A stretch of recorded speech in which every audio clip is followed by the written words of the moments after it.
technology reshaping our lives.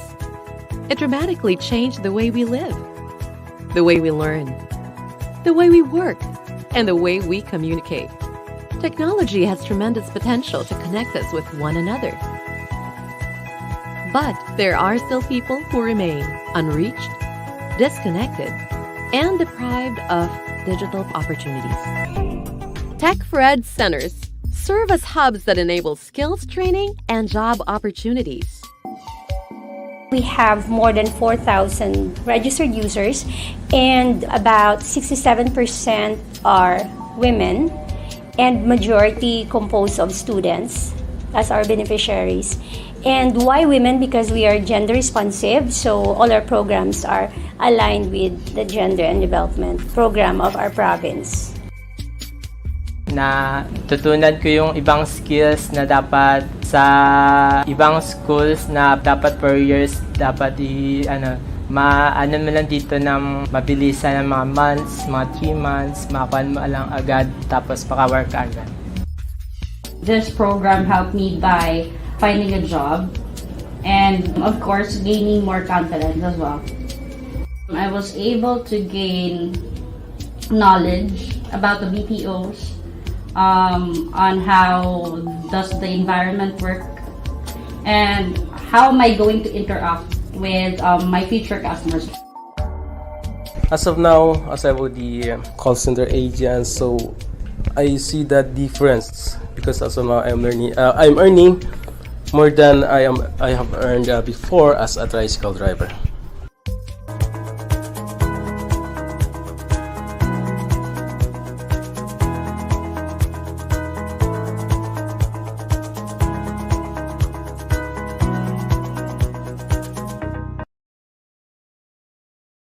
If it's too good to be true, it probably is.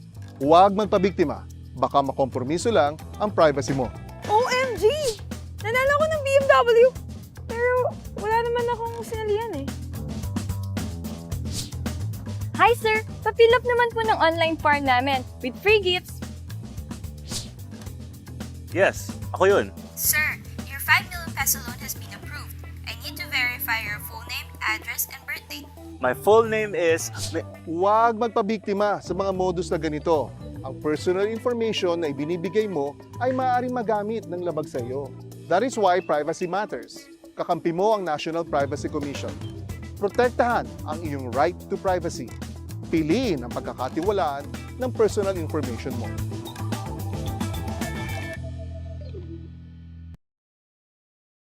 Naloloko pa rin ito? Minsan ang teknolohiya, hindi puro happy at lucky lang. Pag nakompromiso ang iyong personal information at privacy, maaari itong makasama sa ating finances, ekonomiya, social life, love life at iba pa. Halimbawa, pagbukas mo ng email mo, daming messages na nag-o-offer. Di mo naman knows. Daming stalker ah. Ganito kasi yan, bes. Nag-post ka sa social media. Nag-register ka sa isang event. Hiningi nila yung personal information mo. Dahil excited ka at libre, binigay mo naman. Yung personal info mo, minsan, pinapasa ito para sa profiling o direct marketing. Buti ganyan lang. Paano kung ganito? Shocking, no? Pero don't stress yourself dahil meron na tayong batas dyan. National Privacy Commission ang kakampi mo sa iyong right to privacy. Life goal natin, ang maayos at secure na processing ng personal information mo. Know your rights, bes. You have the right to be informed, right to object, right to access, right to rectification, right to erasure or blocking, right to damages, right to data portability, right to file a complaint. Maaari mo itong ipadala sa complaints@privacy.gov.ph. Kung may iba ka pang katanungan, ipadala sa info@privacy.gov.ph. Galing, di ba? At kung may magkakasala, National Privacy Commission din ang kakampi mo. At may kaparusahan sa paglabag ng right to privacy mo. Bes, ikaw lang ang pwedeng magsabi kung kanino ka magtitiwala. Yan ang ibig sabihin ng privacy. Visit www.privacy.gov.ph.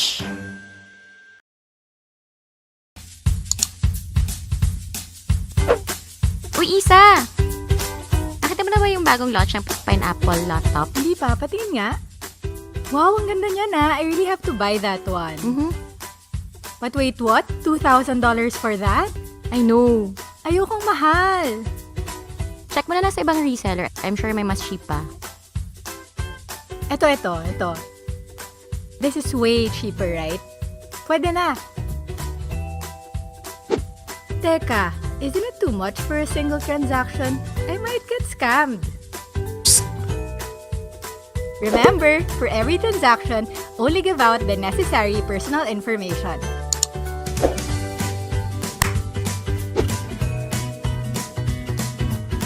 Isang paalala mula sa National Privacy Commission.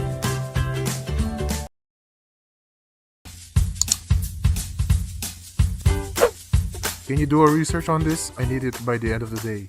Okay, boss. So where should I start?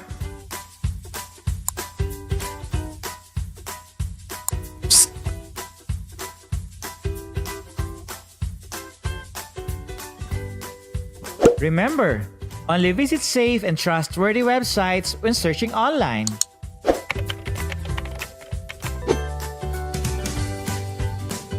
Isang paalala mula sa National Privacy Commission.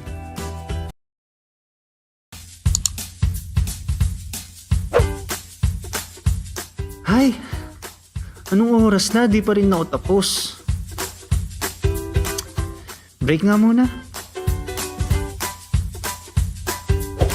Uy! May Shotstagram pala si Crush. Pakagawa nga ng account para ma-follow siya.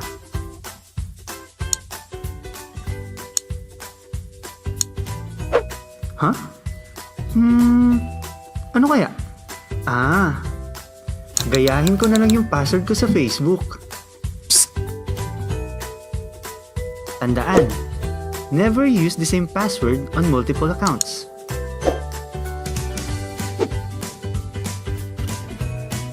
Isang paalala mula sa National Privacy Commission.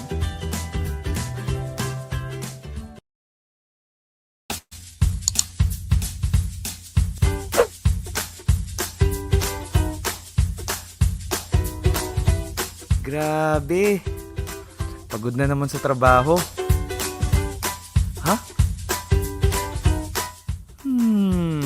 Uy! Ngayon nga pala yun. Nasaan na cellphone ko? Ito. Flaming Thrones? Latest episode.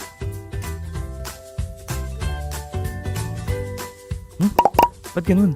Ang dami naman play button ito. Ha? Tandaan, beware of sites that could lead you to malware.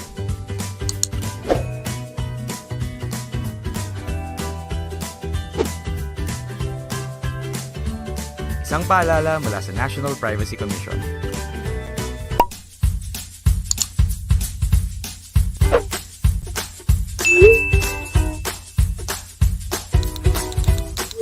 Talaga? Let me check. Grant access to my location? Okay. Pati email address?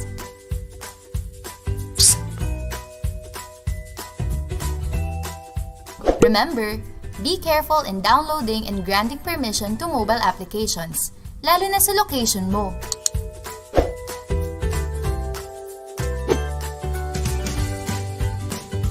Isang paalala mula sa National Privacy Commission.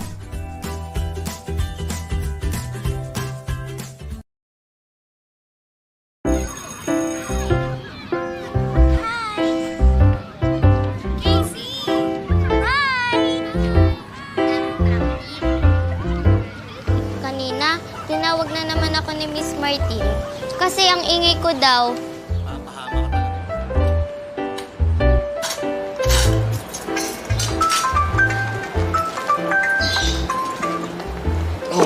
Guys, ang hirap naman ng fraction homework ko. Sige nga, madali lang yan.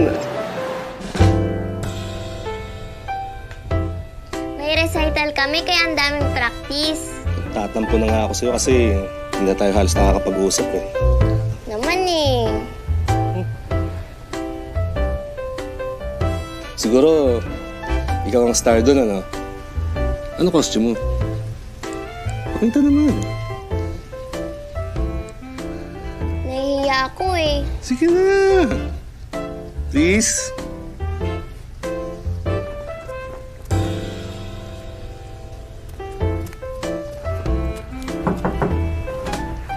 Doc, dinner's ready. Sige po, Dad. Susunod na po ako.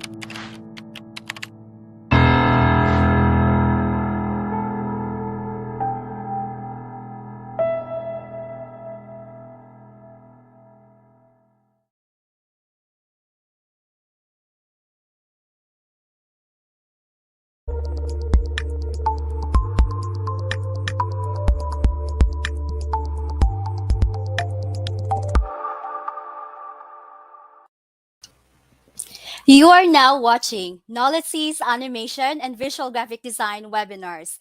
This is to the Animation Webinar 15, and for today's topic, we will have a learning session about character and scene build. This October 12, 2021, streaming live over YouTube and Facebook.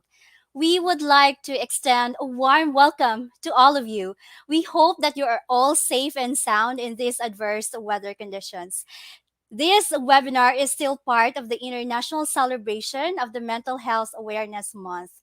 We are super excited to have you here, excited about the amazing conversation we have lined up for you.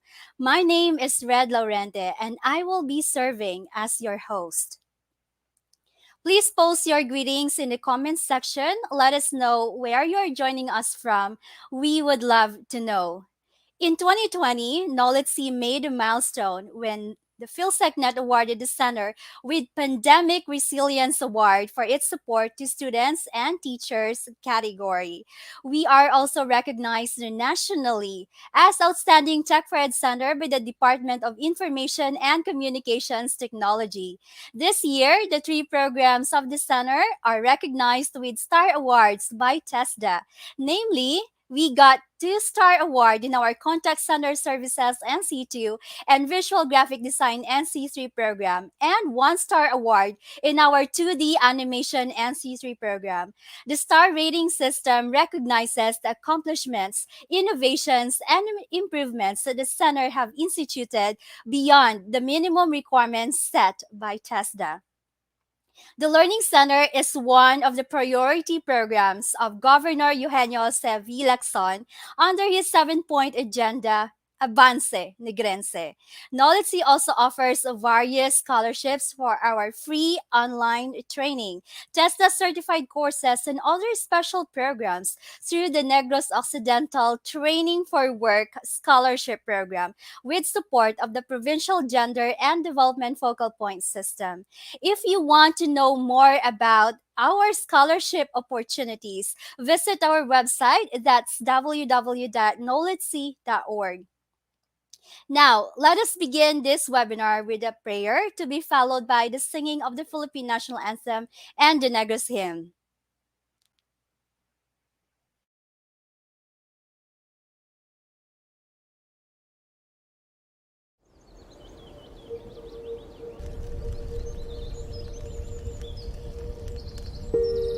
O labing makagagahom nga amay namon sa langit, mahinuklugon nga laon nga tagtugas ang langit, hangin, kalayo, tubig kag duta. Tanda ining imong timawa, kabay ining pag-ampo, magadulot sa amon sang kabuhi nga himaya. Salamat sa mga bugay nga imo ginpaambit sa amon. Salamat sa kabuhi nga ginadulot mo sa amon nga himpit. Salamat sa maayo nga panahon kag ilabi na gid sang imo katutom sa amon. Bendisyone ang imo katawhan. Bendisyone ang ila mga palangabuhian.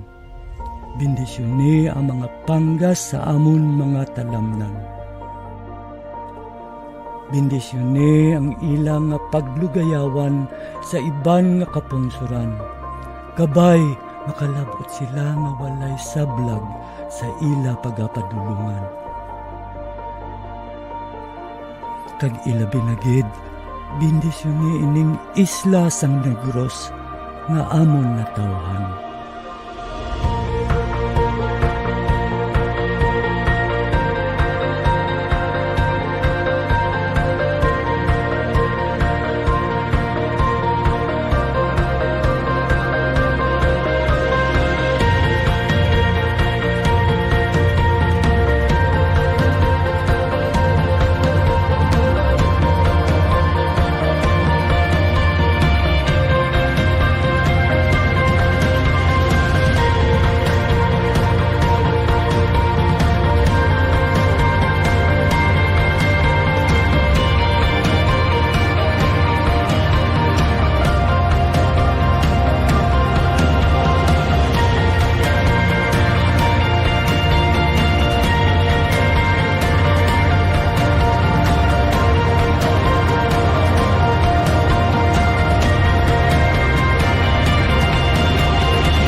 Kinahalad namon ang ining pag-ampo para sa imo kadayawan.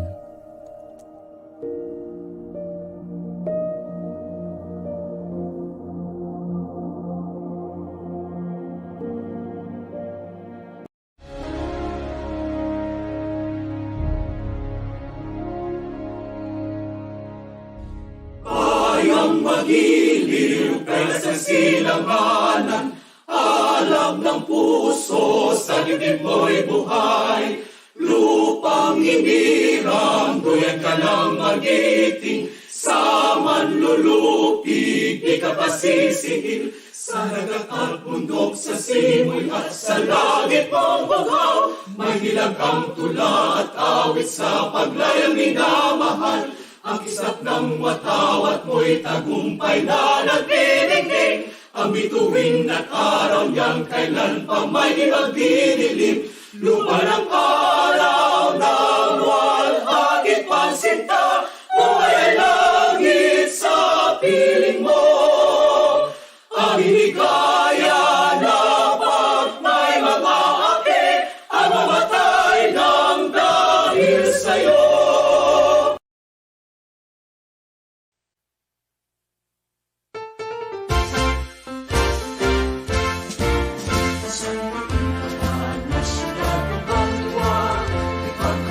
Sa kita kapamilya, pagbuligay, pagigay, pag-ibog, malapat mag-ari sa ating na probinsya.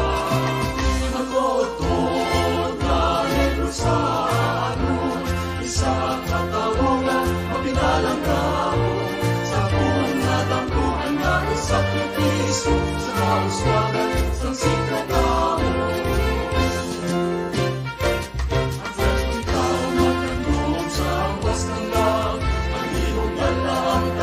Sa kasahan, abot wala may mapiling sa kalulong. Nananagos ka nagais na ako.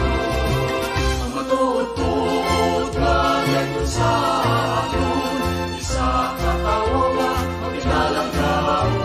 Sa buwan na dampuan na isang tigiso, sa kauswagan, sa sikatamo. Ang matutot na Negros Occidental, sa katawungan, mapigalang kahapon. Sa punadang po ang dating sakripisyo. Pagbulikan, paghigain, paghibog mo, dapat maghari. Para sa kauswagan,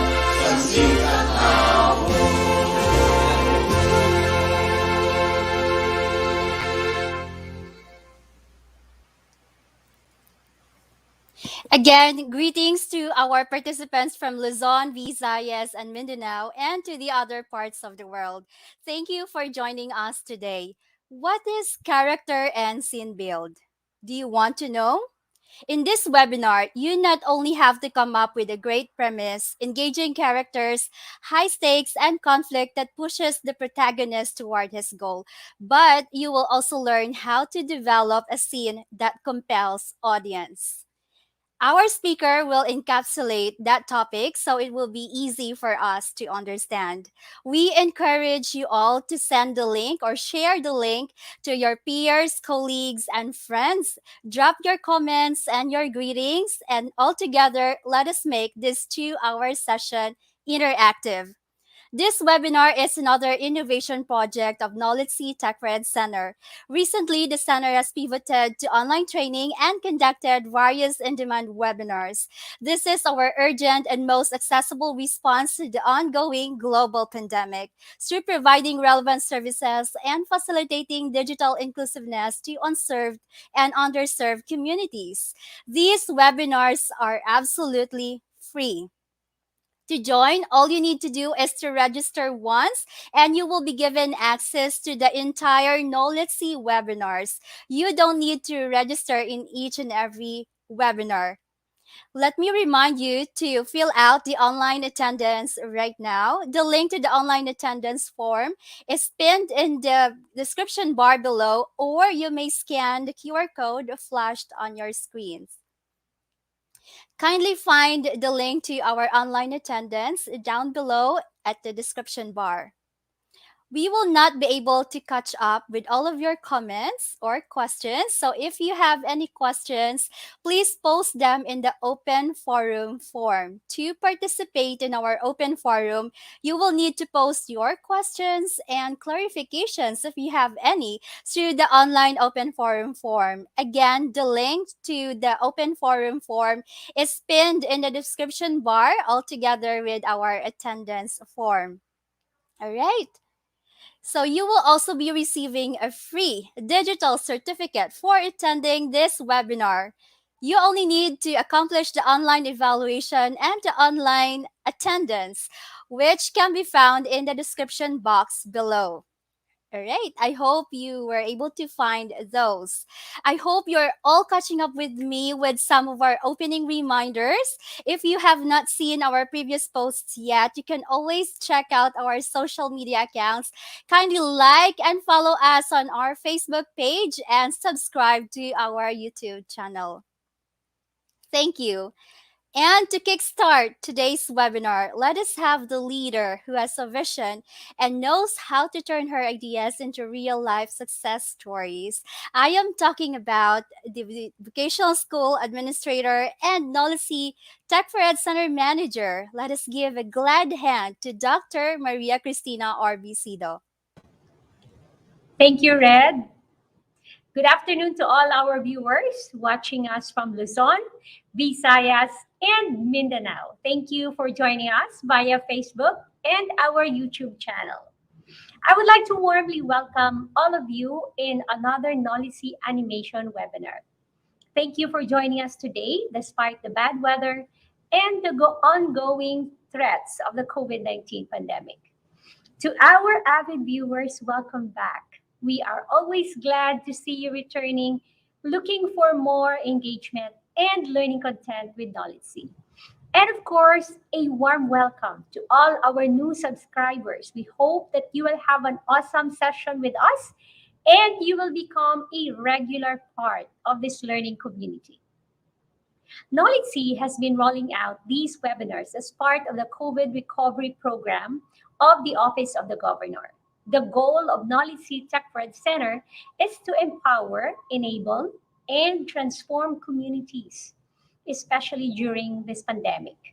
This project is funded under the Gender and Development Fund of 2021 and the Province of Negros Occidental, through the leadership of Governor Eugenio Jose Bong Lacson, has been rolling out these measures to help us survive and thrive during this pandemic. Today, you will learn about character and scene build. It goes without saying that this is another interesting topic for animation enthusiasts. I believe that as we continue to deal with the challenges of the pandemic, we have some valuable lessons that will stay with us beyond COVID. One lesson is technology is our new friend. We now connect to our clients, to our customers via social media or via the internet society. And this is very crucial to exist in an exceedingly competitive pandemic marketplace. Another lesson that we learned is that it's okay not to be okay. Keep a check on your own mental health as well as the mental health of those around you, and do it every day. This is very important during this pandemic. We are gathered here virtually now to have a space that allows us to look at a different perspective amidst a very stressful and uncertain situation. Let us take care of ourselves and each other. Again, welcome to this webinar. Have fun learning virtually. NOLITC inspires, NOLITC cares. Avance, Negrense. Thank you very much, Dr. Orbicido, for that very meaningful welcome message. Shall we offer or shall we give Dr. Tina some virtual hugs reaction? That's such a lovely message, Dr. Tina. Thank you. Right, before we proceed to the next part of our segment, first I would like to, of course, acknowledge and recognize the presence of our dear virtual audience who are always supporting NOLITC webinars. Hello there, and good afternoon to Sir Edwin Aguilar, our first audience who was able to comment first. Good afternoon, and he is from the Schools Division Office of La Carlota City. Thank you very much to all of the educators and teachers from La Carlota. And we also have here another avid supporter, Sir Greg. Okay, from Tabo National High School. Thank you very much. We also have here our international participants, Sir Prasant BR. I hope that you would let us know which country you're joining us from. We would love to know. We also have here Miss Rachel B. Jareño. Hi, good afternoon, ma'am. Ryan Castro Rosas. Hello, good afternoon, sir and ma'am. We have here from our audience who is watching through our YouTube channel, Sir Michael Franz Durano of Carlos Hilado Memorial State College, Talisay Campus. Thank you for your presence. Miss or Ma'am Junji Magada, watching from Pontevedra National High School. Hello and good afternoon to all of the students and teachers of Pontevedra National High School. We have here Ma'am Temple Mary Ann. And we have here an audience from the Negros Oriental, from the CTU Mualboal campus. Hello there to all the staff and faculty of CTU Mualboal campus. And we are so glad that we were able to reach out the place of Negros Oriental. Thank you. We have here Miss Love Villaflor. Hello there and good afternoon. Ma'am Riza Gaviota Hilado from Tagok Elementary School. Ma'am Sofia Osasha, I hope I pronounced that right. And she's joining from Legazpi City. Hello there. We hope that you're all safe. We have Sir Marvin. Good afternoon to you. Thank you for joining. Arlene Ababaw Matula, watching from Jose G. Peralta Memorial School. Hello there, ma'am, and thank you for joining. We have Sir Ed Cabrillos Montaño of BSBA MM4B Bacolod City College. Thank you for joining us. We have here Juvie Matula watching from Cabancalan National High School. Ryan Castorosas of Romblon State University San Fernando campus. Hello there to all of the students of Romblon State University. Thank you for joining us. Segovia Clevin Edwin. Good day, everyone. Good day to you too, sir. Jen Alam watching from San Carlos City. All right. We always get audience from San Carlos City. Thank you so much. And we've got more guests. Sir Marivix or Ma'am Marivix Cipriano Aplaon from Camansi Elementary School, Cabancalan City. We have here Sir Mel Batilier. Good afternoon, Nolitc. Thank you so much. Nina Mercado of Bacolod City College. And oh, Sir Prasant is joining from India. Thank you for your for attending our webinars always. And we've got here Sir Elifred Matula of Kabangkalan National High School, Schools Division Office of Kabangkalan. Thank you very much to our virtual audience for always supporting Knowledge webinars. Again, we would like to encourage you to share this link to your peers and colleagues and let us all together learn. NOLITC continues to deliver relevant and COVID free training programs through the strong support of our provincial government through the office of our Governor Eugenio Sevillacson. Now, let us have the Provincial Gender and Development Focal Point System Action Officer to deliver her message, Ma'am Marijon P. Castro. Pleasant greetings, everyone.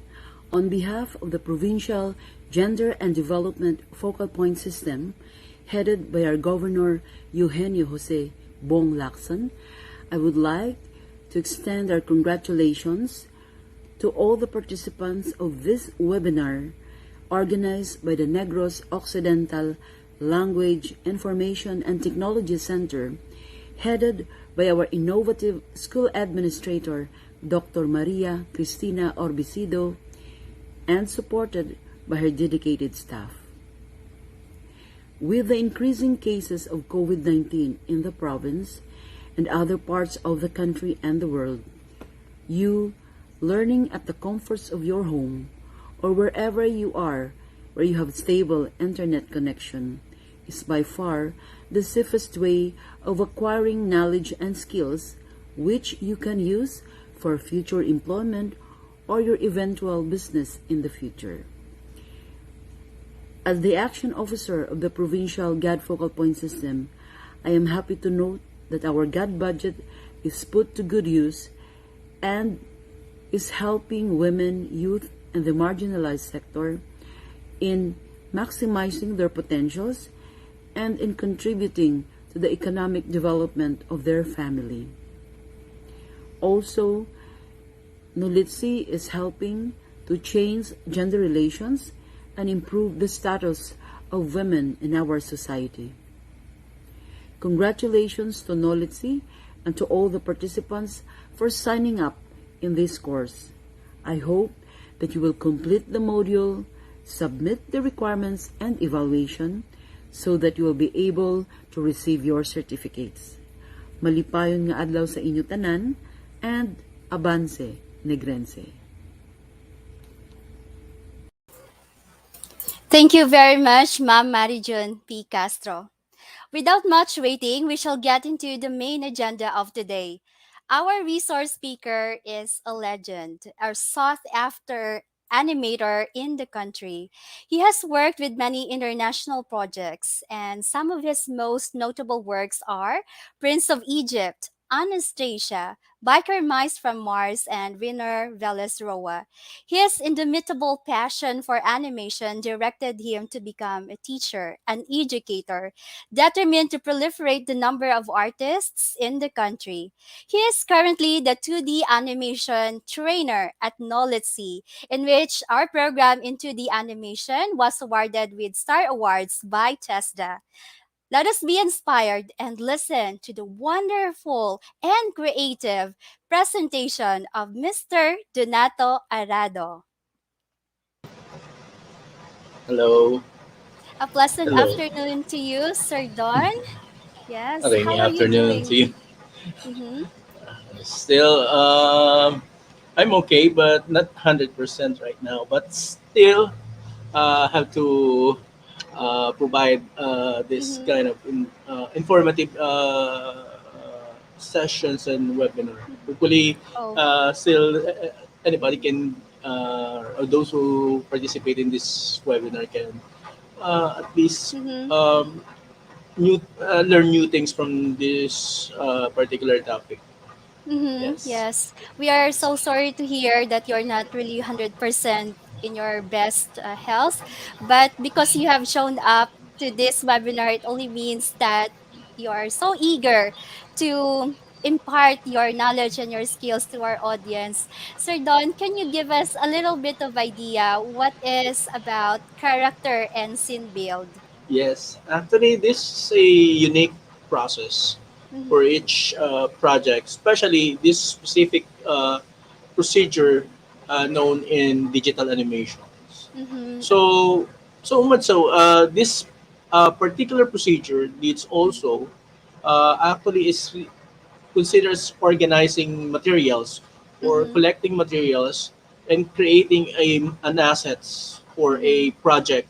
So you can say this is a after you create or finish this kind of Mhm. procedure, you can Mhm. say this one as a game assets or Oh. a build assets Mhm. or animation assets. But Mhm. still, this is an assets, a collections of materials for a project Mhm. animation Mhm. or Great. presentation project. Something like that. Mhm. Yes, wow. So developing assets, and I guess our virtual audience can really get a lot out of this webinar. So Don, we can't wait. We are so excited to learn and to gain new skills. And yeah, and I've heard that you will show us a lot of workshops in this webinar. So please, the virtual floor is now yours. Okay, thank you, Miss Red. Thank you for the introductions. Okay, okay. Let me start with knowing what kind of project are we going to do or what we're going to build.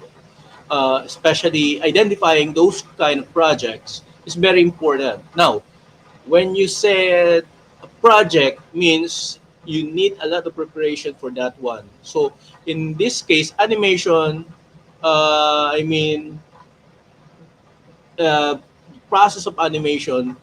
Before I explained this to you that there's a three stage that we need to prepare or the pipeline that we're going through in order to finish a project in animations. So in this particular stage or topic, we actually started in the production stage now. Last webinar, actually, we introduced the first uh, process for the production stage. Now, this is one of the important part of a production process in animation. Now, in this particular process or this particular topic, um, I'm going to explain to you why we why this particular stage or this particular procedure is necessary when we start a production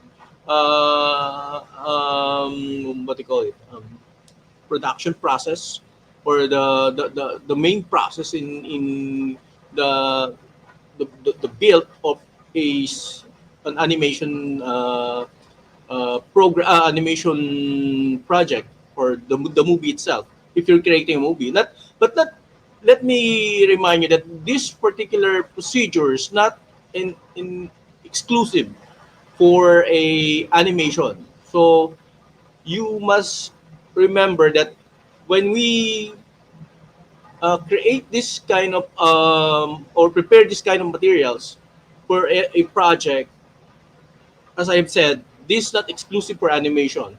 You have maybe a project for a presentation or maybe a motion graphics or any graphics that you have to collect and to uh, materials that you're going to use in your project. So it should be in organized form. In this particular method that I'm going to share to you is this it clearly is for animation, but I'm going to explain also that how it going to be used for our a as a material for a somewhere something like more than an animation. Just I've said that the animation is part of it. Now, let me show you how to start with this project, or let's say for this particular topic. I'm going to show you my share my screen. Okay. Yes. Character and scene build. Now, these are two procedures that we're going to prepare for animation. This is for animation. That's why there's a character, but this is in general. But the scene build is specific for a scenario category, or if you're going to a film or a movie. So the word scene is very important. So the scene build later on will be discussed. But the most important thing is the character build. The character build is referring to a materials that you're going to use, not specific for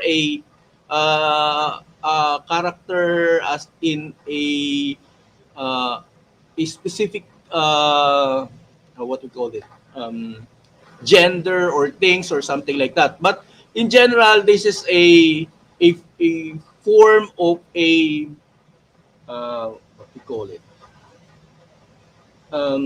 important things on your project. So important part of your project, uh, because you cannot consider the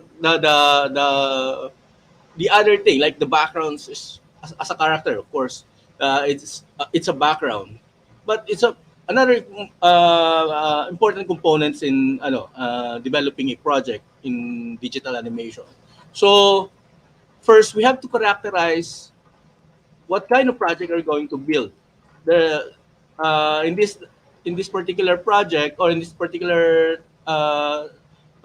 webinar and topics we're going to discuss, the three types of 2D animation. So there's another animation, but it's not in 2D animation, the 3D animations. So there's a different scenario and procedure that needs on this needs the building or the creating assets. So it's a different way or different terms they're going to use if it said that we're going to build a character. No, actually we develop a character and then create a character and model a character. So that's a different terminology that you're going to use in different types of animation. Now, in traditional animation, tra-digital animation known as paperless, or paperless animation known as tra-digital, and the digital. Now, this particular procedure, the character build and scene build, requires in digital animation. So, digital tayo. So, that means we're going to use a pure digital animation, digital software. So, of course, in preparing this particular digital materials, uh, we also need the software that we're going to use. So in this particular demonstration, I'm going to use the standard for the digital animation. There's another one that used in this procedure, but I prefer this one. Maybe the next topic I'm going to explain to you the other software known in this particular procedure. Also digital animation, but in this case, this is known as paper flash animation. In the other software, this digital animation referred to as cutout animation. So I'm just pointing this one in this particular software. I'm going to use Adobe Animate, formerly Adobe Flash or Macromedia Flash before, and turn into Adobe Flash. And now the evolution, it turns out to be Adobe Animate. But in general, this is still Flash animation. Okay? Character build in Adobe Animate. Okay. When we refer or when we say character build, so we need a character. As we discussed before in our previous webinars, especially in the pre-production process, where the characters and character development, character modifications, everything uh, uh, create in that process. or made in that process. So they make sure that everything after the pre-production stage are done clearly and completely before proceeding to the production process or production stage. So in this case, we have a character, but what we expect in character for this um, particular what we call it, procedure. So in character build, we need a character design. Okay, so I'm going to explain to you how the character be prepared in digital animation. So in character designs, this is standard when you designing characters for animation. This is the standard procedure. Before, of course, we have a concept design for your characters. We have the directors and the producers make a scrutiny to make sure that that's the final look of our character. I want you to create a complete turnaround of that characters.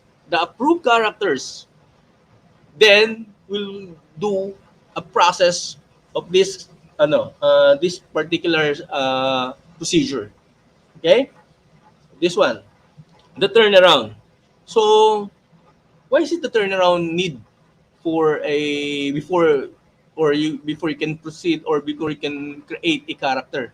So so mga nag-iisip na ganito ba talaga yung character build? I'm referring to the materials for animation. The animation for television or character animation na we watching in our television, of course. So if you going to prepare a character or a materials for your presentation, let's say a graphics or an images, but in motion graphics, actually you're referring for this one. Actually, those three guys na familiar na about sa social media na you can see some materials that you're familiar with is something like this.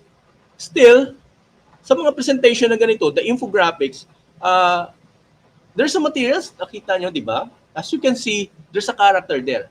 And then, how you can animate this one? Of course, para mas maging active siya or interactive siya or maybe mas much presentable or much more dynamic and much more convincing.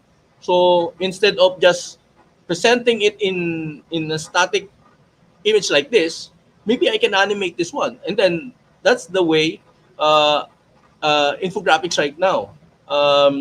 It's a motion graphics. It's considered as a graphics, but it's a character now.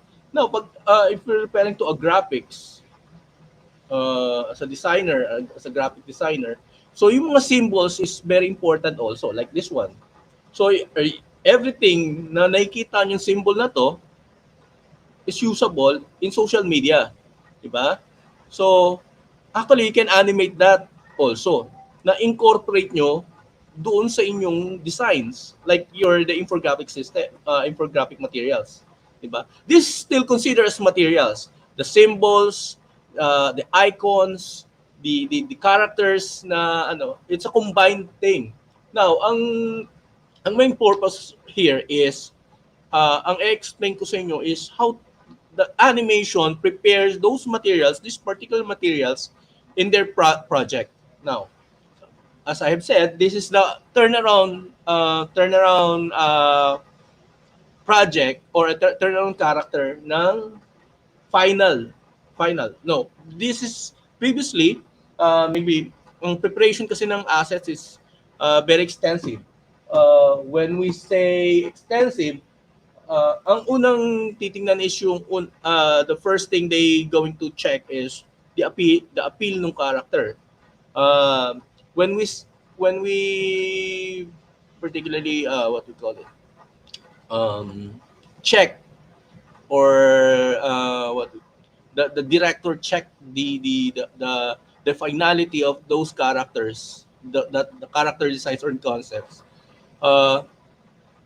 they will choose the final character, and that will eventually produce later on as not just a study before. In this case, as you can see, this is part of the character process, character design. So in this case, you will present the character in different style and attitude, not just the character turnaround. So as you can see now, the attitude of the characters, different poses. Now it can relate into the personality of those characters. So it will add up before we finalize everything in this particular characters. So every specific characters have their own attitude, and then this the attitude groupings of those characters. Okay. Now, this is just a sample. After that, they will decide, okay, that's final character. That's the final character. I need an expressions. Additional is, the designer will do the character expressions. And this is standard. For every character in animations, you have the poses, and then you have the expressions also. Now, what will be the expressions of each character? So, ito, as you can see, this is also the standard. Okay, this is one of my project before. It's an old project. I think this way back 2008. This is traditional.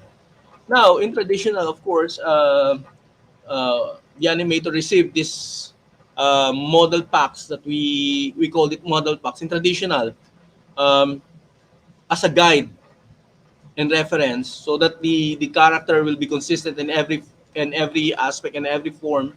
Make sure that the character, whether it's in a terrible pose or in a unexplainable pose, you can still consider the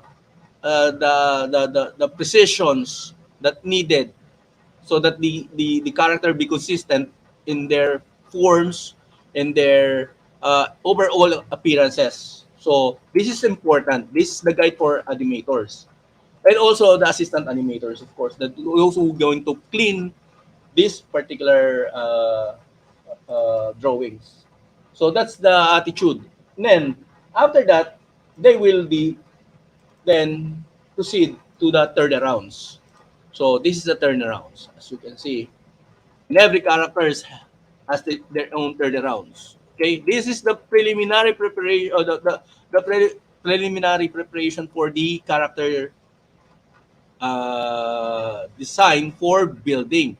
Now, in traditional, this is okay because we're going to follow just the guide. In digital animation, when preparing these materials, or the character build, there's a different methods, and that's why I have to explain to you in full details how to do and how you're going to prepare this, in convert this one into digital.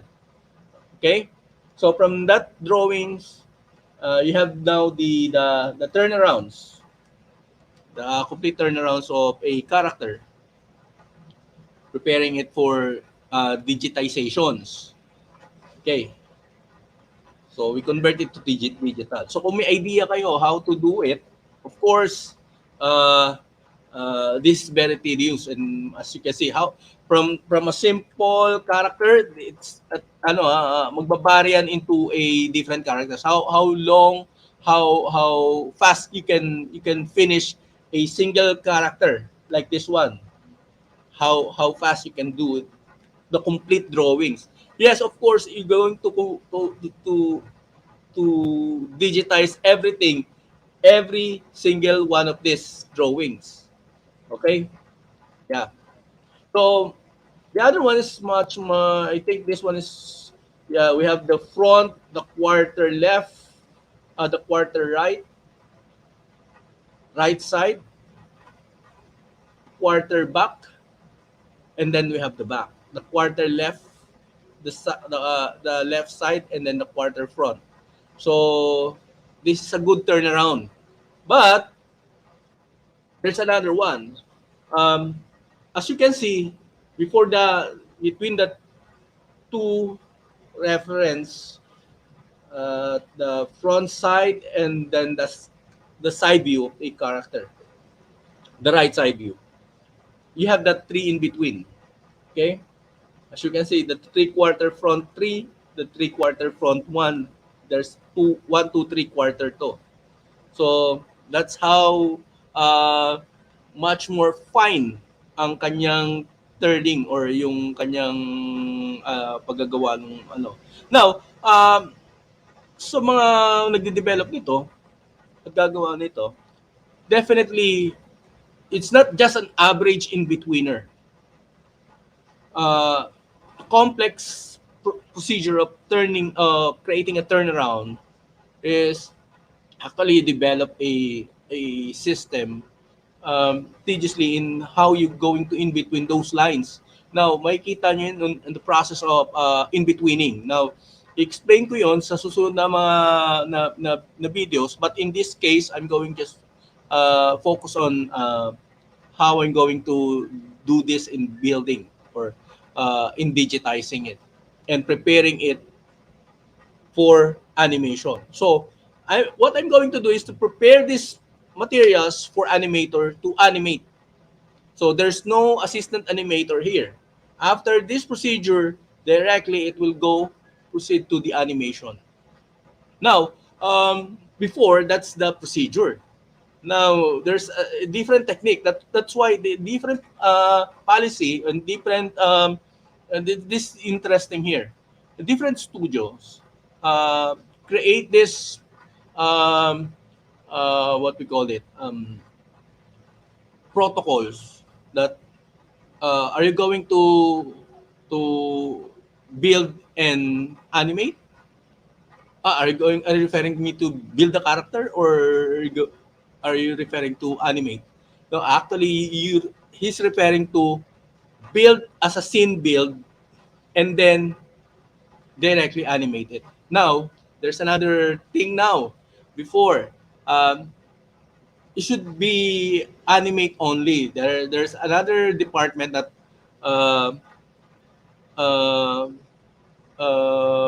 providing the scene build.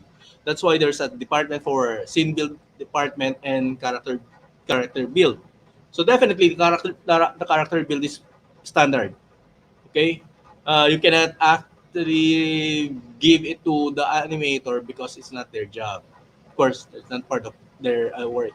Now, there's another protocols now circulating in animation studios. So that's why we cannot see this as standard. If you Google this standard, is this standard? No, actually, definitely right now there's another things or rules from circulating in the studio right now.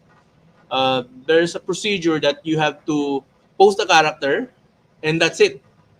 And they actually create a new job for after the character posing.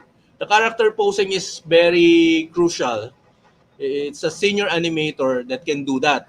And actually, that's the procedure of even in traditional animation, you have to post the character, and then after that posting the characters, you have to do the timing, and then after checking by the director, they will proceed it to the in-betweener or the assistant animation. But before that, you have to clean up. But here, in digital animation, they have to post the character now, and then after checking the posing, then they will proceed it to twinning. So twinning is short for in-betweening. So in the process of in-betweening, in this particular software animate, there's a procedure there that you can auto-animate or the twinning process. They have the traditional twin or the motion twin and the shape twinning. So there's automatic twinning capabilities the software can provide. But still, the skills very important when you doing that particular procedure. So in this case, I will stop with this demonstration for this and we'll proceed to the actual demonstration of preparing the character. So I'm showing you right now the procedure when we creating a characters at the very beginning. So as you can see, if you're familiar with the software, I'm just going. If you're not, there's three part or four part of this. No, in this software that you will be focused on to. Okay, I have the Adobe Animate, the latest Adobe Animate right now, and then when we set before we start the new scene, so it is important that you set the specific sizes and everything. Okay, you can actually set the dimension here, and then the frame rate, since this animation and 2D animation, that the standard is 24 frames, and then there's no other settings that you going to get into this particular software in this particular project, because it was given the details in pixels, right? So as you can see, you must know first the dimension of your project. So if you have this dimension, in this case, what I have here is, I think I have the 3400 pixels by 1000 pixels in height. So this is the drawing, the traditional drawing or the sketches that you have in third round. Now, in order for you to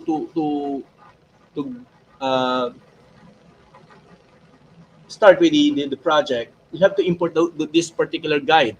If you don't have this guide, there's nothing you can do with unless you can draw or you can sketch it in this particular software. I'm telling you, this is really hard to sketch in this particular software.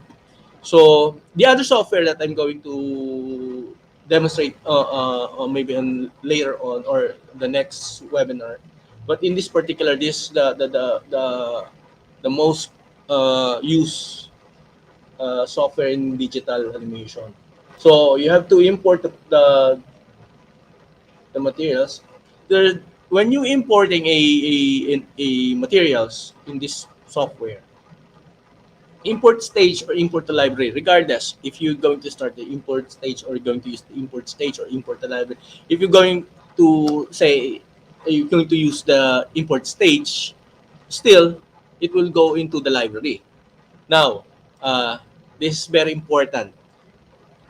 When we say creating an assets, we creating this software or this materials and compiling it into a library. The same thing in another software. This particular tab, this is the container for your all of materials needed for your project. So this is the accessible when you look for materials that needed. So just look for the library. Everything here will be depends on how you organize your materials. In this case, ang naming process kasi is very critical and very crucial in this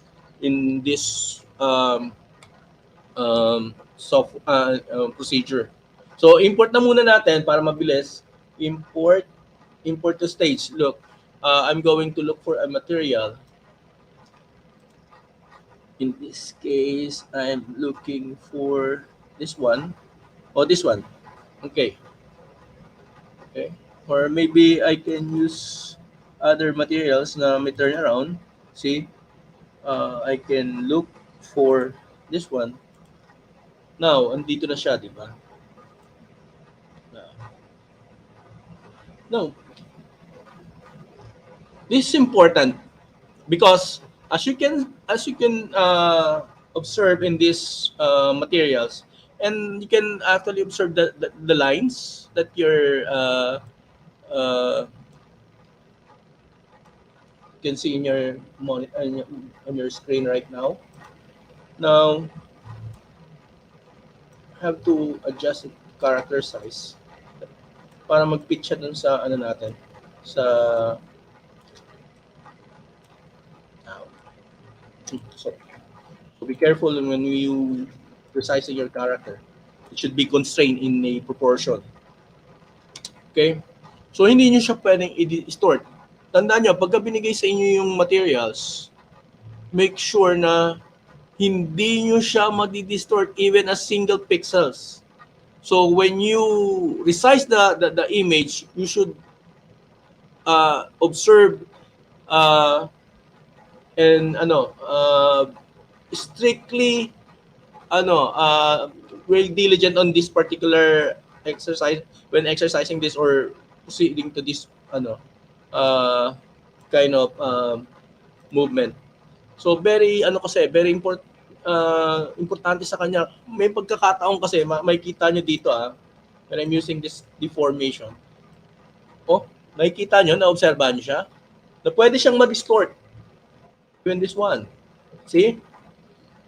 So once na na-distort yan, at nag-umpisa na kayo ng ginagawa nyo, that will be a disaster. Magkakaroon ng malaking problema yung project. Kasi wala siyang although meron naman siyang option na itama uli, but kailangan mo pang mag-take na risk na mali siya kung pwede mo from the very beginning is tama na ang umpisan mo, di ba? So, once na nagawa mo na to, and then makakapag-start ka na ng iyong tracing. Tandaan nyo, yan. As you can see, di ba? Okay? Gagawin ko lang yung sample kung paano yung method ng pagtitrace or yung paggagawa nila. Para makita nyo, kailangan kasi dito sa digital animation, tapos na yung color niya. So, what if kung ang gawin ko na lang is directly yung color na yung gamitin ko? Okay. Let's see. Siguro mas maganda, gamitin ko na yung colored na. So, I'm going to access the files and let's start ko na. So ang pinakita ko lang dito is how you import the image na gagamitin nyo. So para mas makita niyo yung procedure kung anong gagawin. Okay, mag-i-import uli ako ng isang character, another character. So I'm going to import another one, file import. In this case, need ko siguro yung... Okay, I have here. Ito. Si Jaga. Yan. Yan. So, may kita niyo siya, di ba? So, we have the front, quarter, side, and quarter back. Quarter front and quarter back. As you can see, mas naka-define na dito yung shades. Di ba? Yung yellow and red, meron siyang color ng naka-shades na. So this is very important when you proceed, before you start with your tracing with this particular character. Importante na alam nyo yung mga kulay niyan. So I'm going to show you one of the character that I prepared for this demonstration. This one. Okay. Yan. See? So, makikita nyo, in-isolate ko na yung colors niya. So, in this case, makikita nyo sa ilalim, meron na siyang model. Ito yung model niya. Yan. I have the color palettes here. Yeah. And then, pwede na ako mag-start ng cleaning dito. So, sa character na to, pwede ko kasing i-adjust siya. Kaya may kita nyo bakit ganyan ang kulay niya. In-adjust ko siya. And every time na gagawin nyo yung pagtitrace, importante na inilalagay nyo siya sa inyong library. Mapapansin nyo dito, meron siyang smooth model, di ba? Yan siya. Ito yung model natin. Kaya lang, may kita nyo dito, sa side na to, sa library niya, may mga nakalagay siya dito. We convert, ito hindi siya naka-convert. May papansin nyo siya na image siya. The other one is graphics na. So, ibig sabihin, na-convert ko siya into symbol. Lahat, tandaan nyo, everything na gagawin nyo rito, you will convert it into symbol. Every materials, every assets na i-develop nyo dito, you have to convert this into a symbol. Okay? Now, ang unconverted files or yung raw files na sinasabi na pinanggalingan natin nung materials natin is the JPEG files or the image file. Ito yun. Now, we have the converted. Bakit kinakailangan convert natin yung materials natin? So you can see the properties of these converted materials. Mag-switch tayo into properties from library to properties. May kita nyo siya, may adjustment na siya na ganito. Diba? Mapapansin nyo sa ibabaw, yung instance and behavior niya is a graphic object na siya. Now, puntahan natin yung etong materials na to. Yung raw materials, pagka kinonvert natin siya as hindi siya graphic hindi siya nandito, wala siya dito sa Hindi siya lalabas na ganito. Hindi lalabas na wala siyang properties adjustment na katulad nito. Since JPEG siya. Kaya siya nagkakaroon ng property adjustment is because converted na siya into graphic symbol. Okay. Ito yung mga na-convert na graphic symbol. Okay? So, here. We have the hat.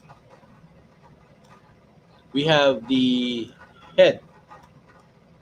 We have the... wala. Yung palang nagawa. So, eto ngayon.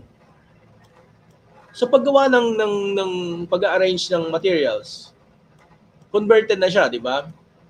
Ngayon, makikita nyo ano yung nasa ilalim, ano yung nasa ibabaw. So, ina-arrange yan later on. But para sa akin, importante muna na matrace nyo ng maayos lahat ng materials nyo, lahat ng mga parts na to. Tandaan nyo, magsisimula lahat kayo sa front. Importante, ganito yung sistema nyo. Every materials is in front first. Papakita ko sa inyo kung after nito, let's say, gawin natin na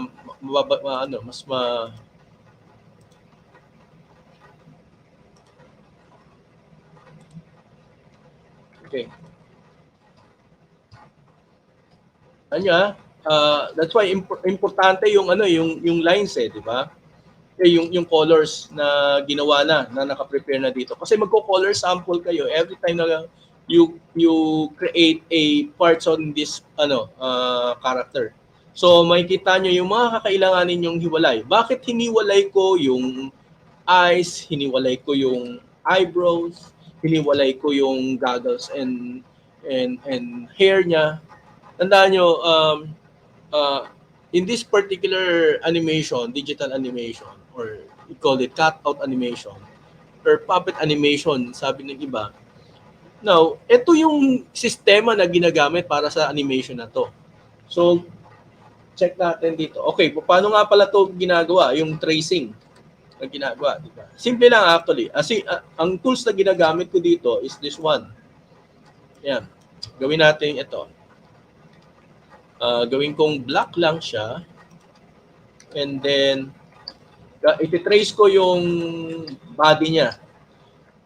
I think, pati yung isasama ko yung part na to, kasi once may mapapansin nyo yung mga character, obserbahan niyo siya kung paano siya nagmo-move. Yung mga joints niya, saan siya saan nagjo-joint yung character na to. Ano yung mga joining form niya. Normally ang standard na ginagawa sa animation pagdating sa ganitong klase ng is para ang gagawin niya is chachap-chapin niya siya. In this case, magkaiba yung upper torso. Sometimes inihiwalay pa nila yung abdomen kung depende kung gaano ka complex yung character, and then the hip, yung circle. So tatlong part yan. In this case, dalawang part lang ang gagamitin ko. Iba yung gagawin ko sa hip, iba yung gagawin ko sa upper body. So sa upper body, hindi naman kailangan sigurong kasama yung strap ng backpack niya. So kailangan ko na lang sigurong i-attach yung backpack doon sa kanyang body. Okay, yan ang gagawin ko ngayon. So ang gagamitin kong tools, pwede akong gumamit nitong tools na to. Okay? Mapansin nyo, di ba? Kaya lang, mahirap ito. Dahil, well, ako muna yung reference ko sa ilalim, sumasama kasi siya. Di ba? See? May posibilidad kasi na doon ko siya nailagay. And then, ganun nga yung nangyari. Doon ko siya nailagay. Okay. Saan ko siya nailagay?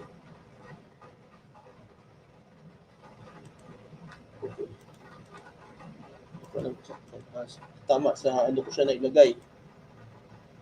Doon ko siya nailagay sa materials natin or doon sa reference natin. So dapat hindi importante na alam nyo kung saan yung layer inilalagay yung drawings nyo. In this case, nailagay ko siya dahil na-select ko siya kanina, na-select ko yung image natin. So nung pag-drawing ko, dun umappear yung drawings. So, okay? Now, we have different tools here. Actually, I can use the brush tool kung confident kayo na gawin ito into a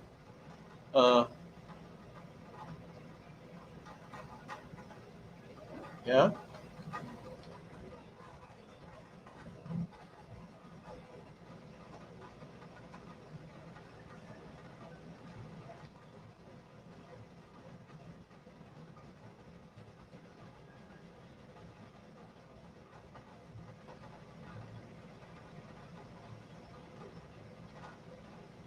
Now, kung confident kayo na gawin ito using the brush, meron kasing mga character na hinihingi ng kliyente na brush ang gusto nilang gamitin. I don't know, siguro mas ang feel kasi niya is mas mukhang ano siya, what you call it? Parang mas mukhang traditional kasi ang dating niya pagka ito yung ginamit yung animation. Okay.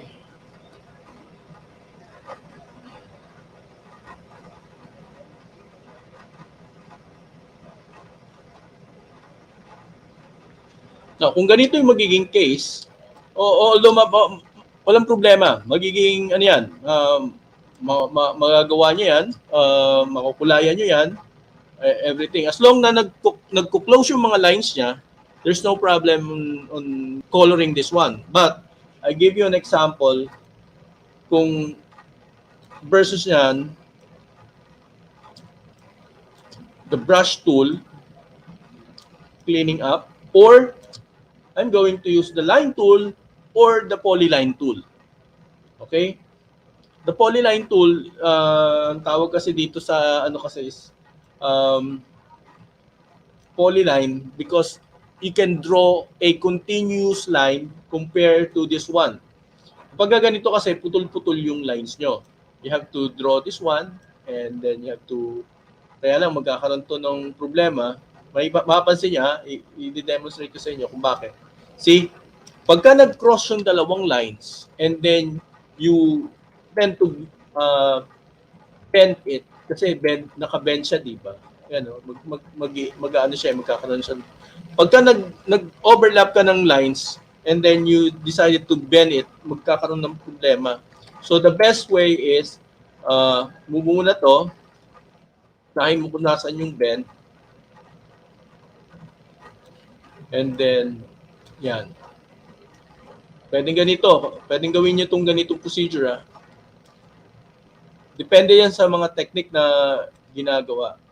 Now, if you're and this, sinasabi ko sa inyo yung technique ng pag-drawing. Ngayon, kung hindi kayo makakapag-develop ng inyong sariling drawings, may mga pwedeng mag-provide ng sketches sa inyo or may mga free graphics na similar to this one na po pwede nyong gawin yung ganitong procedure. Ang inaano ko lang, tandaan nyo, kahit na ganitong mga graphics, ganito din ang procedure na gagawin nyo. Let's say, katulad nitong mga to, kung ano yung mga nakikita nyong graphics na to, ganito yun ang ginagawa, dinodrawing pa rin siya.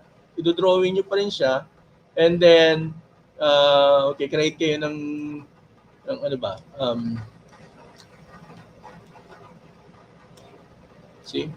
So, ang kailangan lang is ma-familiarize kayo muna dun sa software.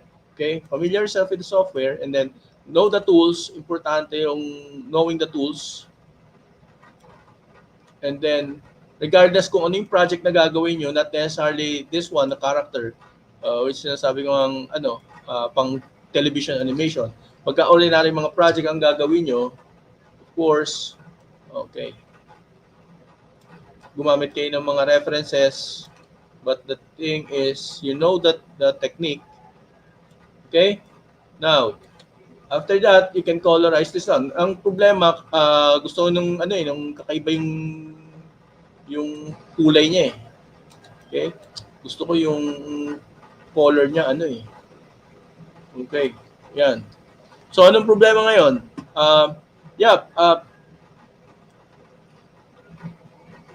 Okay? So kukulayan ko na siya. Paano yung pagkulay? So dito may pinakita ko sa inyong okay. Ayun Dali ko na lang doon sa kabila para mas madali. Para hindi tayo nagko-cross back and forth. So, pwede naman natin dalhin yan doon. Okay. Para hindi tayo masyadong malayo. Now, proceed. Dalhin natin to para hindi kayo malito. Okay. Ito yung kulay niya. Saan yung kulay niya? Okay, the uniform. Ito yung skin. So may skin pa pala dito. Okay. So, mas madali na tayo dito. Ang natin is paint bucket tool. We have the colored and shade ng skin. We have the color shade ng skin. We have the skin. Okay. May problema siya. Nagbe-bleed. So, adjust natin siya dito. Okay. Bakit hindi siya... okay. Mali. As you can see, itong ating lines na to, hindi siya kasama dito. So, we have to lock this one. So, nalagay natin yung lines sa ibang layer. Okay. Now, ito na siya. So, I think this one is okay na. So, we have the skin.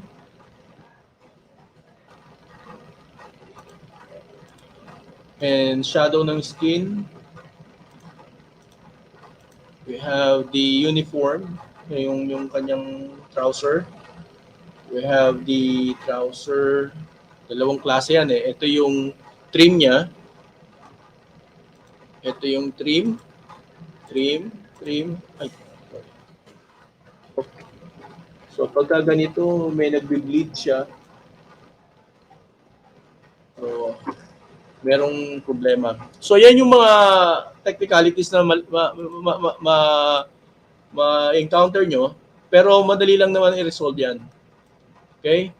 Now,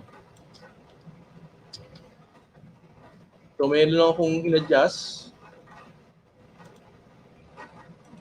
Okay. Okay.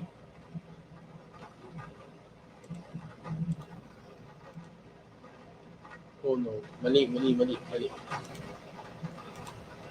Yan. Okay. And then, this one. Yan. Okay. And then, we have the white. So, sa side na to, meron tayong white. Ito yung shadow ng white. And then, we have okay. Then, we have the red one. So, nakita niyo yung sample. Shadow. And then, we have the okay. Now, tatanggalin na lang natin yung lines na nagdi-divide sa kanya.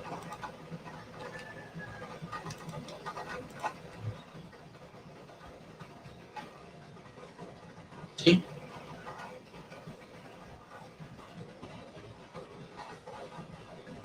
Now, pagka natapos niya na to, you have to convert this one into symbol. And then normally ang gagawin yung name ng parts is smooth torso. Okay. This is important. Now, malalaman niya siya, nadagdag na siya dito. You have the hair, the hat. Go. Okay? Now, so nakuha niyo na yung idea. This is part of the scene, the character build. Okay? Now, ipapakita ko sa inyo yung procedure ng natapos na wait. Okay. I'm going to show you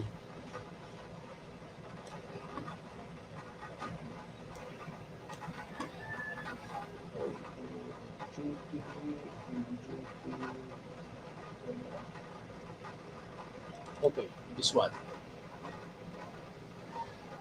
Ay, sorry.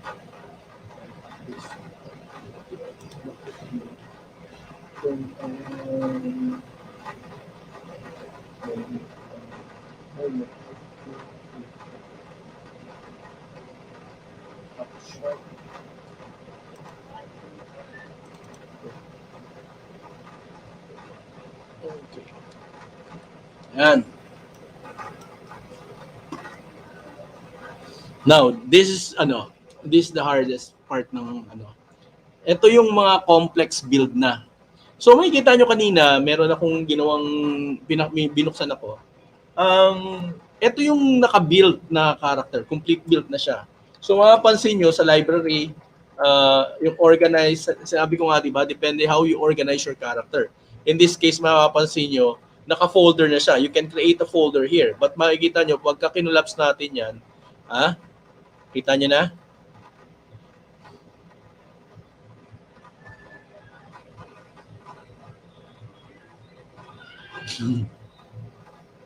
Yeah. So that's why parang easy for you to see or easy for you to let's say ganun lang pala yan, magti-trace lang pala, and then you're going to convert into symbol. Paano ginawa every part of this see? Pakita ko lang sa inyo to.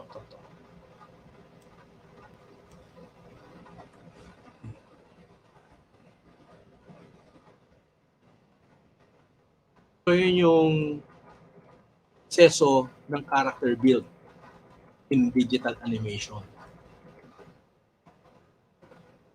So kung nakakapanood kayo ng animation right now, most likely napapanood yung mga cartoons. Is ganito yung procedure na ginagawa na. Ang hirap din. Believe me. Halos lahat ng baka 95 or baka 98% pa ng animation na ginagawa na mapanood nyo ngayon is created dito sa software na to using this method. So lahat ng characters, lahat ng characters. And this one is the most complex na masasabi kong ginawa sa flash animation in character building. Because this. Buksan ko itong isa.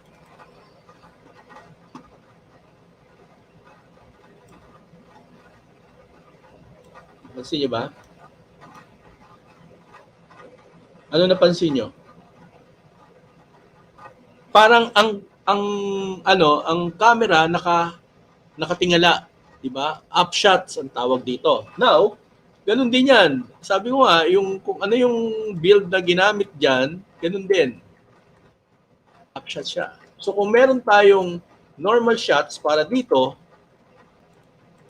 merong build na ginawa, character build na up shots.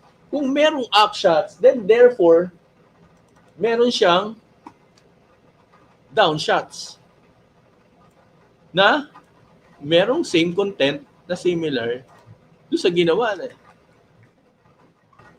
Ibang character build naman ito, down shot, na kung gaano kadami yung ginawa doon sa normal shot halos, almost the same number of this one. That's why ito nga yung sinasabi kong may pinaka-complex na character build because of the three views, normal view, up shot, and then down shot. So you have to do the entire process ng ano. Now, paano gagalaw siya? Paano siya pinagagalaw? So, dito, gagawin ko tong isang to. Gagalawin ko to. Okay? Okay. Ito pa.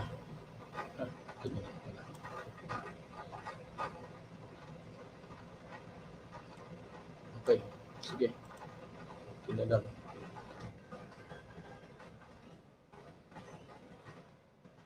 Kita ko lang sa inyo paano yung simpleng gagalawin. Paano simpleng gagalaw yung character. Okay? So.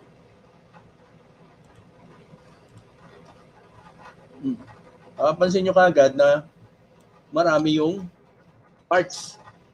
Ako, nakita, na-obserbahan nyo yun. Yun yung mga iba-ibang parts. Now, paano ko pa gagalawin to? Gawin natin dito.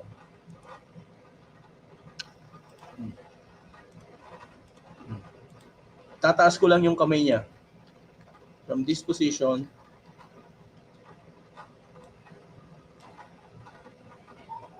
Let's say, tataas ko yung kamay niya.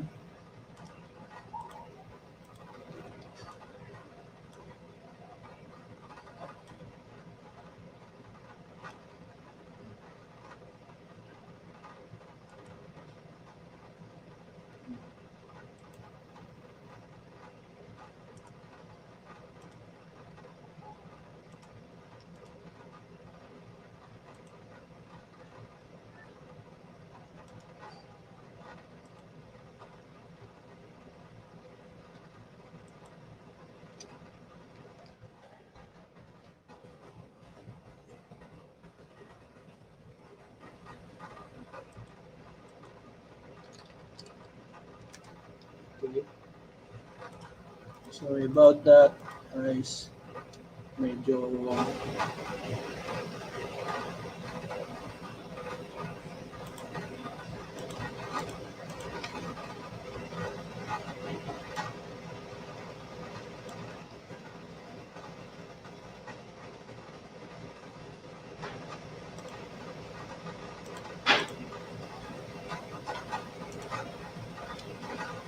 so, merong problema siya.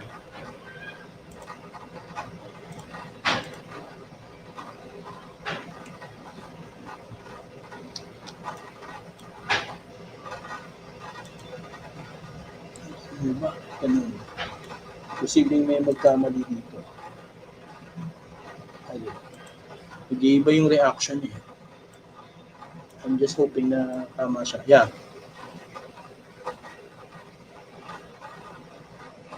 So, pwede ako magkaroon ng delay.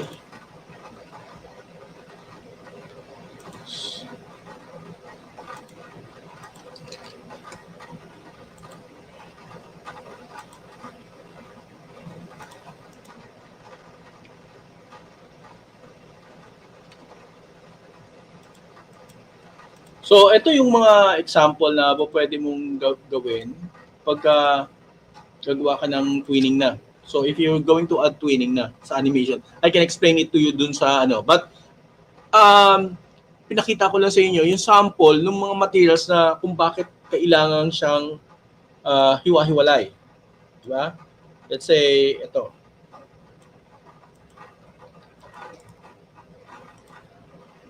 Okay. Pagka naka-side view, pwede ka namang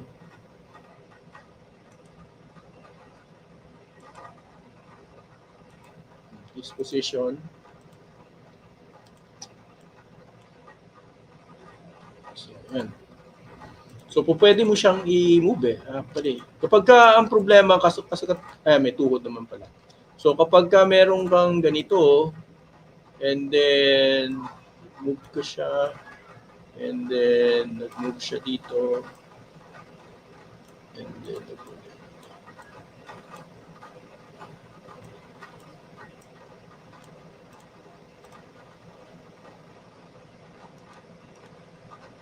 see?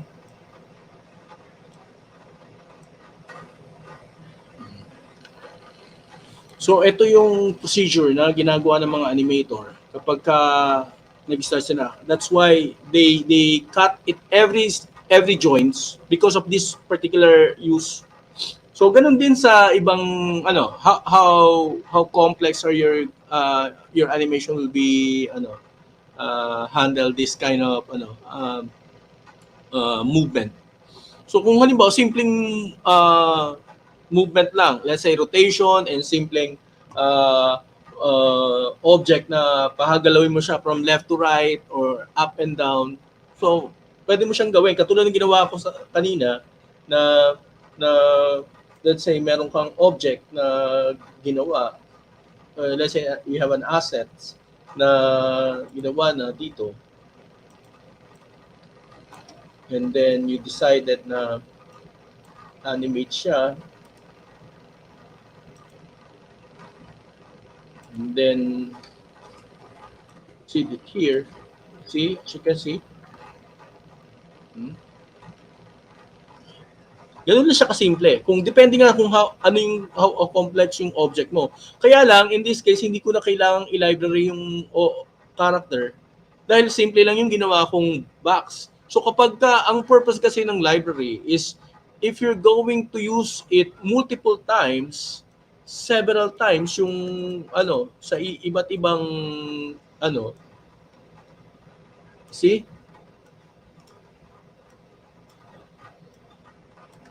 So yun yan. Yun yung purpose niya. Na po pwede kong i-animate siya. Dinala ko siya dito at i-animate ko siya.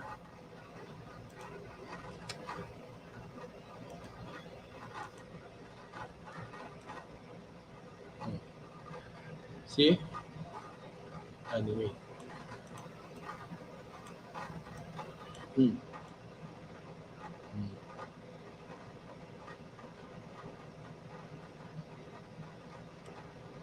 Nagpi-play siya.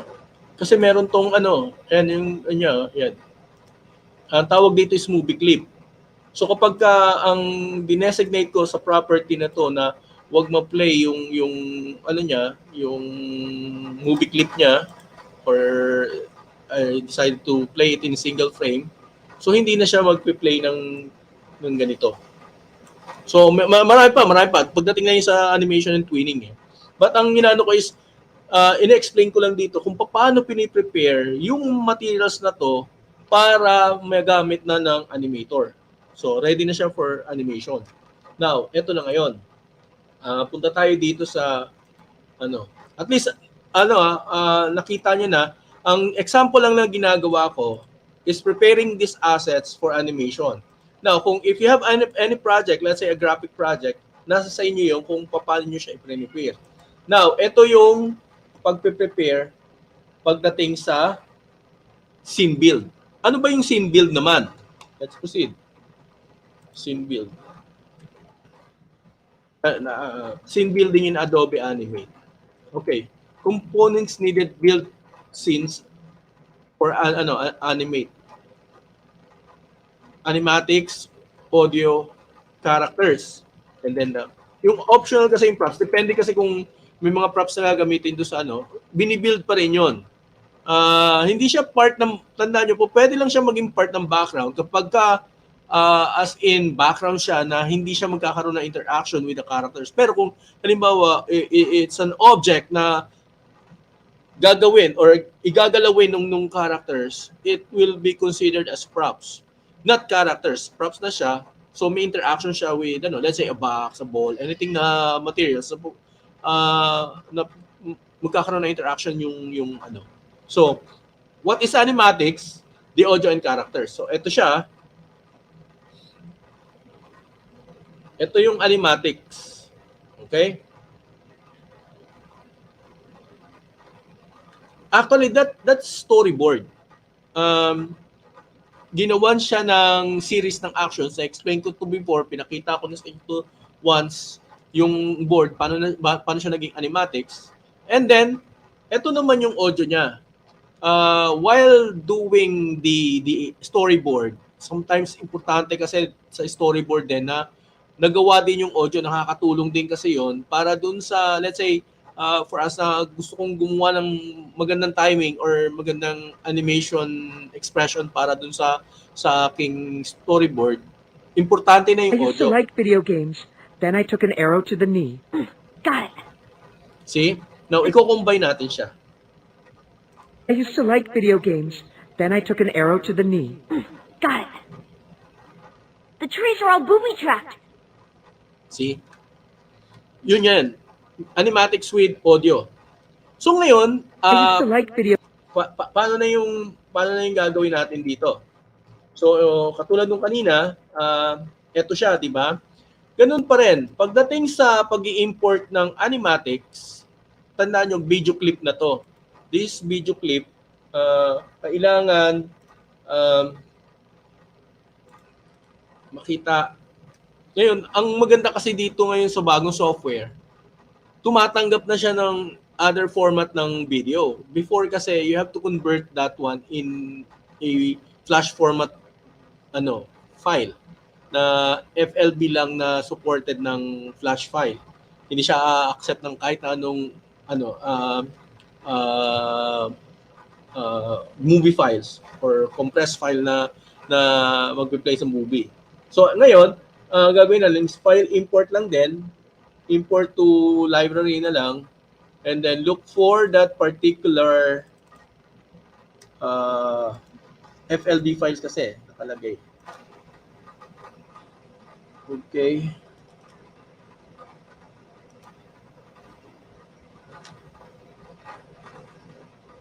Parang nasi. Ito yung audio eh. This is the audio. And then I don't have... Bakit parang wala sa akin yung dito yung... Okay ba? Okay, ayun. So ito. In-adjust ko lang sa all files. So nagse-select siya. Ngayon, may mapapansin nyo na you have to embed the video doon sa sa program. So kung video files, kung halimbawa gagamit kayo ng reference na actions or something, may character ako, gagayahin ko lang yung action nito eh. Pwede rin. Hindi naman sinabi dito na ito yung character na gagamitin nyo para dito sa ganitong actions. Pwede kayong kumuha ng magandang actions it's just a tip na meron kayong nakitang magandang actions and then you clip it and then ginawa nyo siyang MP4 or something like that. And then gagawin nyo is gagawin ko lang tong reference. Ang tawag namin doon is rotoscoping.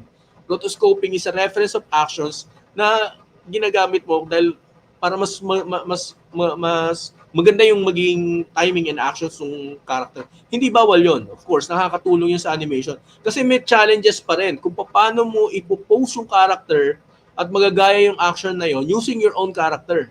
So, nakuha niyo yung point. So, kung this is a good idea na po pwede niyong gawin kung makaka-develop na kayo, makapag-create na kayo, or makapag-build na kayo ng character nyo, and then embed a reference animation here, or whatever yung film na gagamitin nyo. And then, papasok na siya dito. Yan. Andyan na siya. Okay? Pumasok na siya dito. So, nandyan din yung kung gaano katagal yung duration ng inyong reference na movie or film. Ngayon, ang gagawin nyo ngayon is i-adjust yung size para mag-fit dun sa frame. So, itong template na to, tandaan nyo, given na tong template, I have the 1280 and 720. Now, there's another one, ang tawag dito is HD din, kaya lang HD na 720. Ang magandang HD is yung 1080.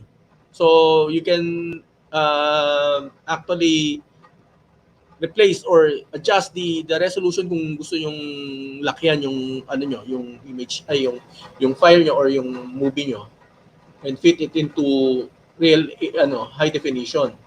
So adjust nyo siya, as I have said before, dapat constrain ang galaw ng pagre-resize. Okay? Para walang distortion na mangyari diyan. So ayan siya. Okay? Yan 'yun. Okay? So, na-prepared ko na ngayon siya. Ngayon, anong susunod na gagawin is mag-import ngayon ako nung character na. Let's say, kailangan ko yung dalawang character. Pero ang gagawin ko muna is i-open ko muna yung unang character. Si Cody ng Teka, ha? Nagugulan ako dito. Down shot. Okay. On duty. Down shot. On duty. On duty. Up shot. Ba't wala akong on duty ni... ito. May helmet na dito. Okay, I'm sorry about that. Nag-murmur ako right now. Okay. Ayun. Nakita ko na. So masyado kasing, sabi ko masyadong madami yung character. So, ang gagawin ko ngayon, meron ditong isang character dapat na complete. Ang sabi namin is complete. Hanapin nyo yun. Yun ang i-copy paste nyo. Like this one. Copy. Copy natin to. Copy. And then pupunta ako dun sa sa isang eksena. Dito ko siya ipipaste. Sa library I copied dun sa kinopya ko dun siya sa sa character build nung naka-build na. And then i-paste ko ngayon siya dito. Andiyan na siya. Diba? So andito na si Cody. So ang gagawin ko ngayon, mag-a-add ako ng layer for animation.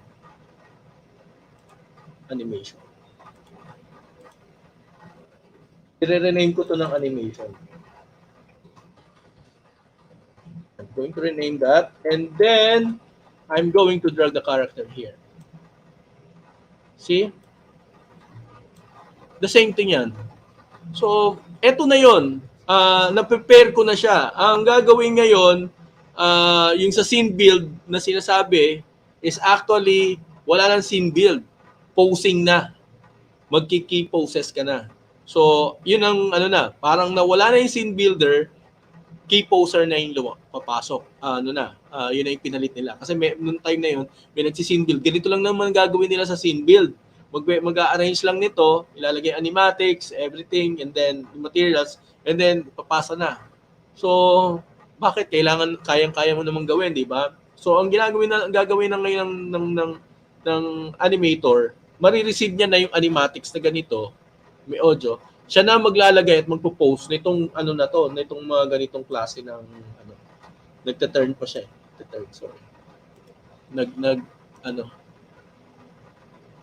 Looping. So, kung naglo-looping siya, tanggalin natin yung looping effect. Play single lang siya. So, pagka nag-play single siya, hindi na siya maglo-loop, di ba?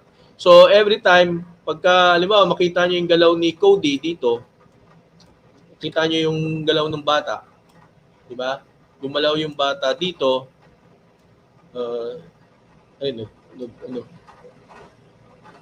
saan ba to? Gumalaw ayun. Gumalaw siya dito sa frame na to. So, gagawin nyo, lalagyan nyo siya ng isang frame ulit dito. Yan. And then, yung next, nagalaw nyo ulit dito sa side na to. So, every frame dun sa animatics, ipopost siya ng animator or ng character. O ng character animator. Para later on, lalagyan ulit yan.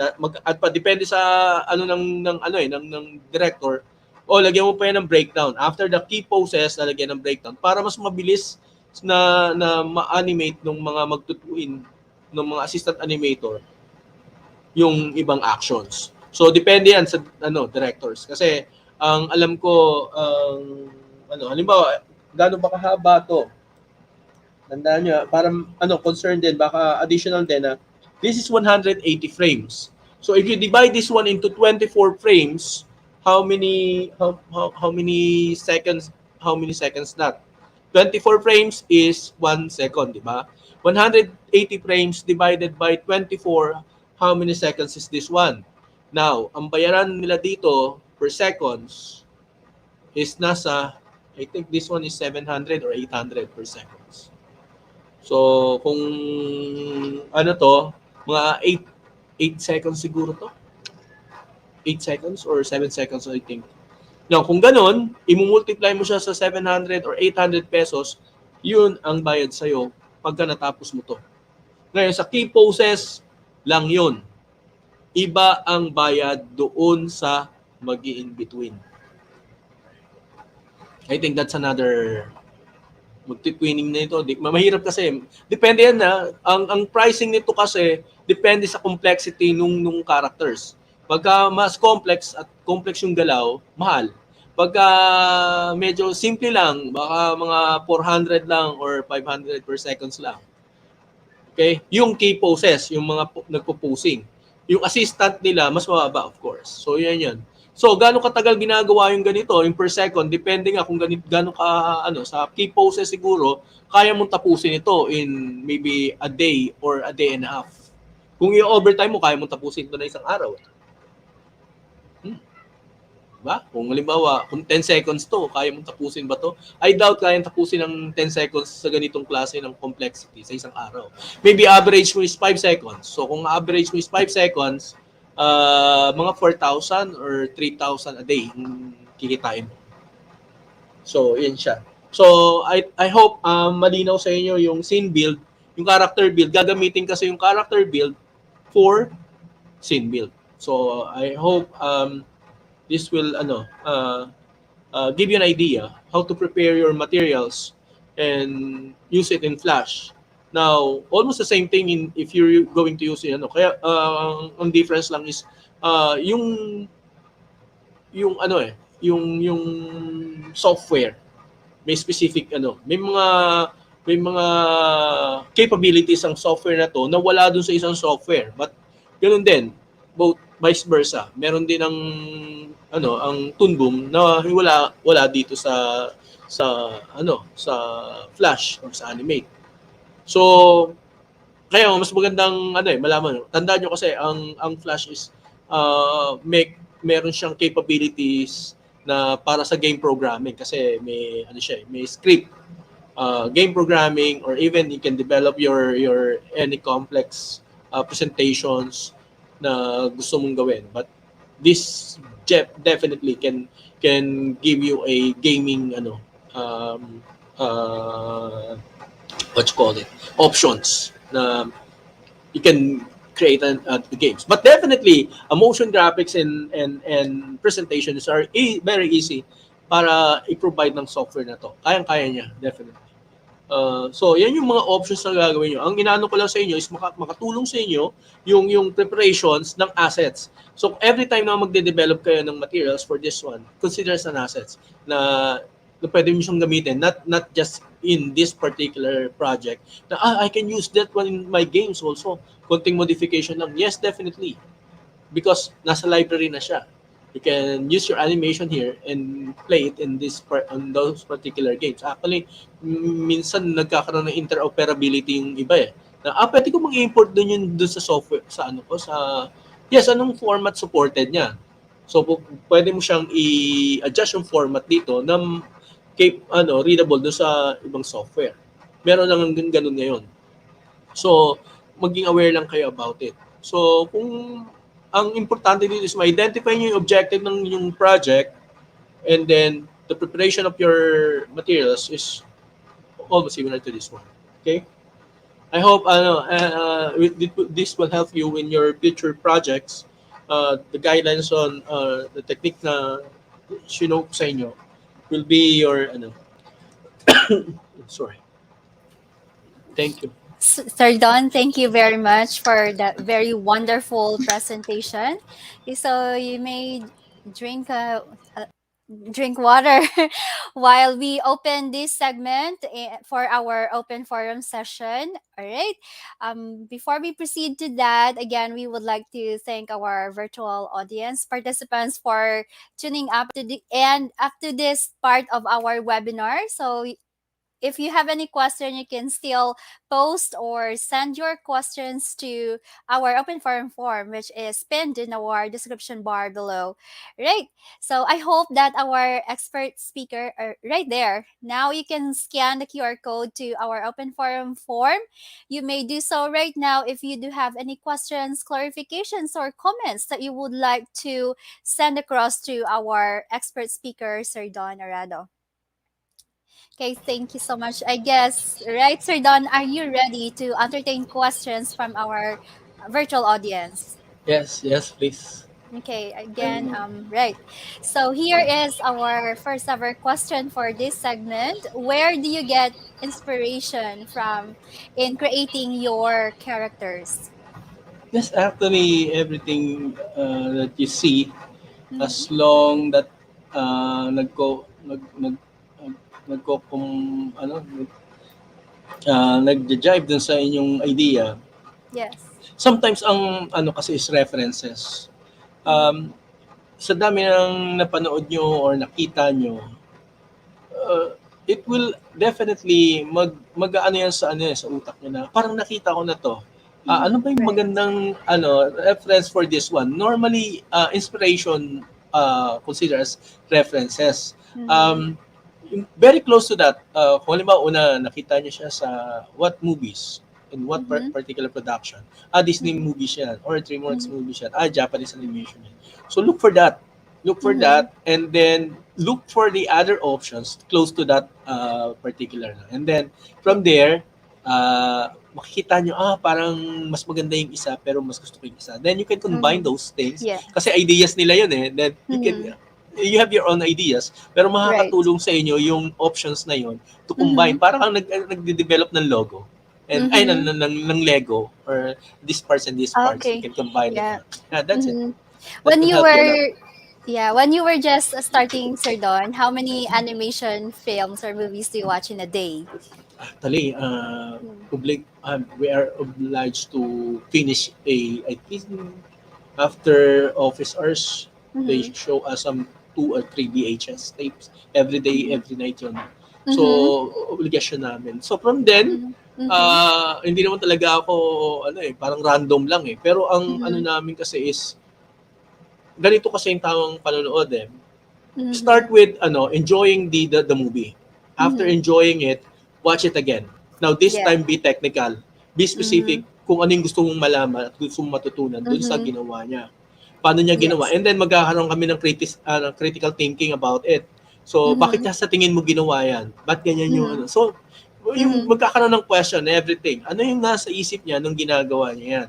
ng animator or ng director. Yes. So that's critical thinking and not criticizing actually. You actually extracting information from that movie that you're going to watch. Yes. It will help you a lot. It's also the same when you want to learn about how to make something. You take everything, parang himay-himayin mo siya, and then you know how to put and then learn how to put them together. You will be surprised. Yung pala yun. Yung pala yun. That's why. Right. You can learn from that one. Thank you for that expert tip, Sir Don. And we go now to our second question. Can you tell us what are the things you need to consider in building a character? Characters. Normally, if you read a story, very important na di-develop na dun yung personality. Yung identifying the personality, what kind of person is this one, what kind of character is this one, ano yung hilig niya, yung dislikes niya, and everything. Parang kang naggumagawa ng Islam book before. Nandun lahat yung mga gusto, and do's and don'ts yung attitudes and everything, ng mannerism. So, ano ba talaga yung gusto mo doon sa character na lumabas? So, every superhero is different, they have different skills and different, So, ganun din siya. So, kung very, very, very critical. Mag-bullet ka kung sino talaga siya. And then you will identify, yun yung nakakatulong din sa amin as character designer. Bibigyan ka muna ng ganun eh. Eto kasi siya eh. Okay. Yun. So you have to identify those characteristics first. Characters. Very important. Yes, and do you have to be subjective or objective? Because sometimes hindi mo maiwasan that you put your personal bias into the character. Yes, definitely. But you cannot kung ang depende kung sinabi nung kung character mo yan, definitely it's yours. Pwede mong kaya lang pagka nag-firm na siya, alam mo, gumagawa ka na ng pelikula and then suddenly ayaw mo na pala ng ganyang klase ng character. Nag-change character ka na. And then change not depende. If you have the full control on your characters, then so be it. But in our case, kahit hindi namin gusto yung character, gagawin namin. So, ganun. Kaya pag-as an artist, dapat flexible ka pagdating sa ganun. Hindi ka pwedeng ng iyong opinion eh. Hindi ka hindi ka entitled for that one. Right. What do you call that, Sir Don? The description paper to describe the character? Actually, yes. Meron kasi kami tinatawag na doon sa Bible ng may tawag kami Bible eh. Pagka may bagong show, hinahanap namin yung Bible. Okay. So, andun yung description ng character, anong klase ng meron akong I forgot kung pwede kong i-share yun later. Maybe the next time. So, kasi ngayon nahanapin ko pa. So, every project merong ganon, may description kami. It's we call it the Bible. Parang ba't ka ginamit ang term ng Bible eh.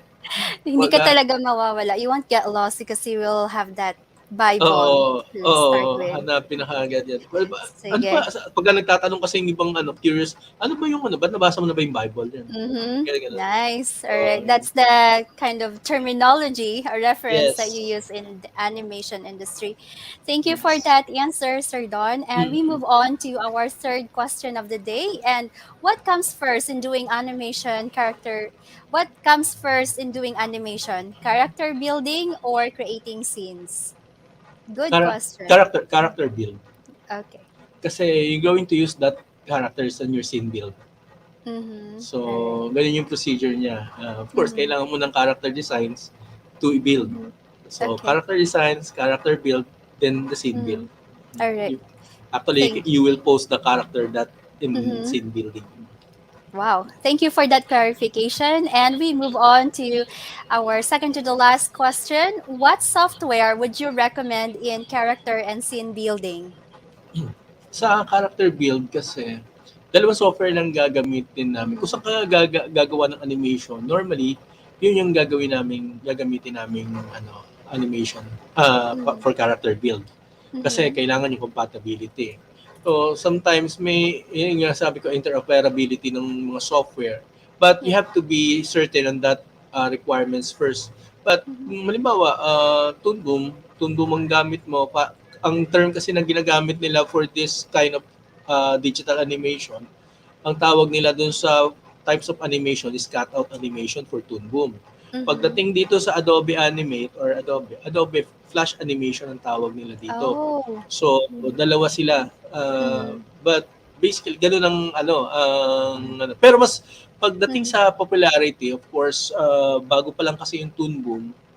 So, minsan, kahit na ginawa na sa Toon Boom, ang sasabihin nila, Flash yan Yes. Kasi hindi mo ma-recognize, hindi mo ma-identify. Okay. Kasi animated na sila eh.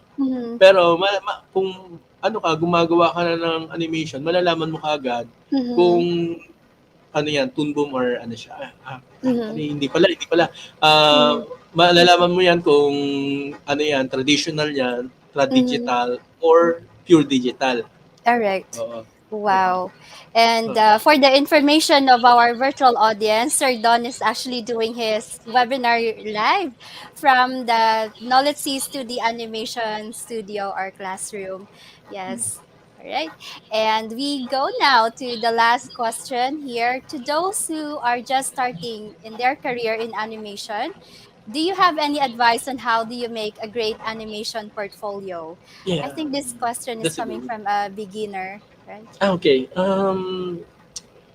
kahit for us right now, pag mag-a-apply kami inihingan pa rin kami ng portfolio actually. So ang ano na I'm not sure kung I consider this as lousy kasi hindi ako nagko-compile ng portfolio na ngayon. Kasi nung sa US kasi may standard procedure kasi protocol na nila yan na kapag magpapas ka ng portfolio, titingnan nila kung bibigyan kanila ng ng invitation to take the test. So hindi pa yan passes kung makakapasa ka o hindi. Alright. Kasi titingnan nila yan kung bibigyan kanila ng time na bigyan kanila ng chance na makapag-take ng test. So after the test, may evaluate nila kung talagang papasa ka. So yung portfolio minsan dito, some are formality lang. Pero sa mga bago talaga, ginagawa ng standard yan. So alamin nyo muna kung ano yung content ng portfolio. Kasi may guidelines yan Tawag namin yan is portfolio guidelines. Guidelines, yes. Trust me, dyan ako nag-fail before. Nagpasa ako ng portfolio, wala sa guidelines. Ibinalik sa akin.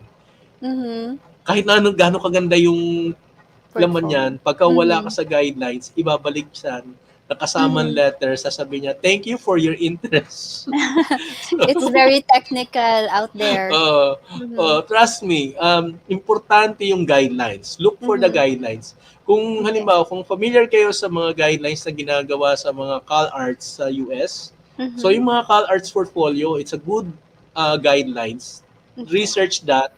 Tingnan nyo sa Google yung mga sample portfolio ng CalArts students. And then, hindi na kayo maliligaw. Very impressive yung mga portfolio nila. Okay. CalArts. Alright. Now, if you can provide close to that kind of portfolio, then definitely walang magre-reject sa inyo. Wow. So, I can assure you that. That is such a really great tip. No? So, Sir Don, thank you for giving your answers. We hope that we were able to answer the questions posted by our virtual audience. And that was the last question for this segment. Do you have any parting message or last message to our audience, Sir Don? Yes, actually, those who are interested na for this, to join in this industry, although marami na kasing options ngayon because of the proliferations ng digital era.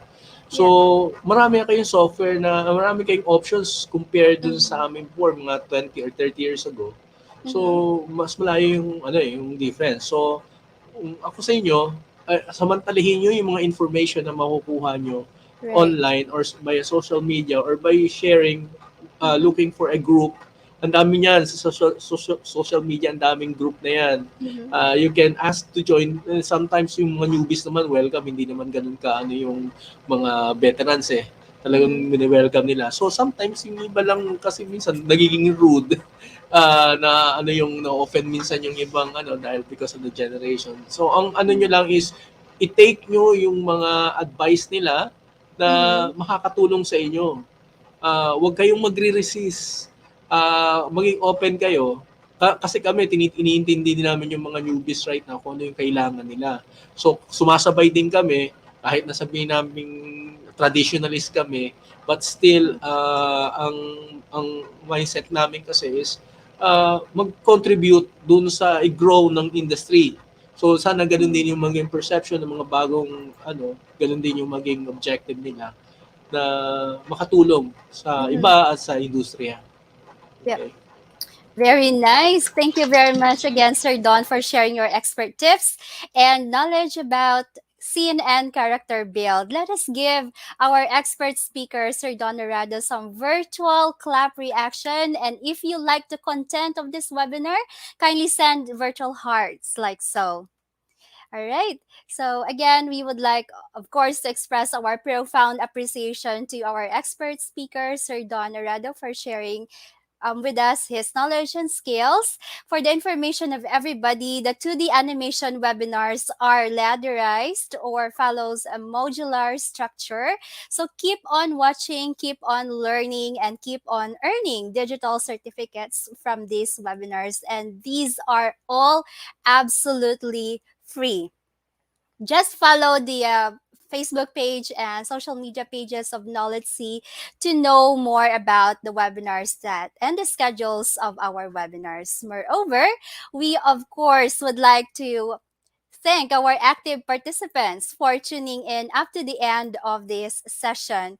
We would like to, yes, thank all of you for joining us. So there you have it, ladies and gentlemen. This concludes our 2D animation webinar, and we would like to remind you how to get a digital certificate.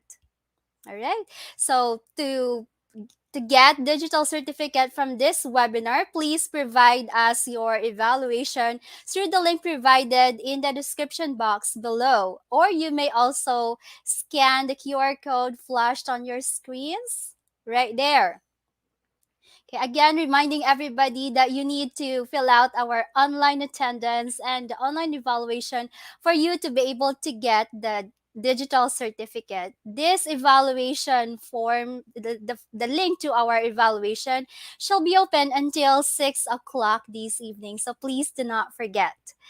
Okay, tomorrow we will have another exciting webinar about social media marketing 101. We will have, or we have invited a very young and talented speaker from no other than the DICT regional office. So I hope that you could attend that webinar. See you in the same platform that you are currently using. You should be able to receive a link to your emails if you have registered. So that's it, everyone. This is Red again, reminding you that mental health matters. Stay safe and take care. NOLITC Inspire, NOLITC Cares. Avance, Negrense.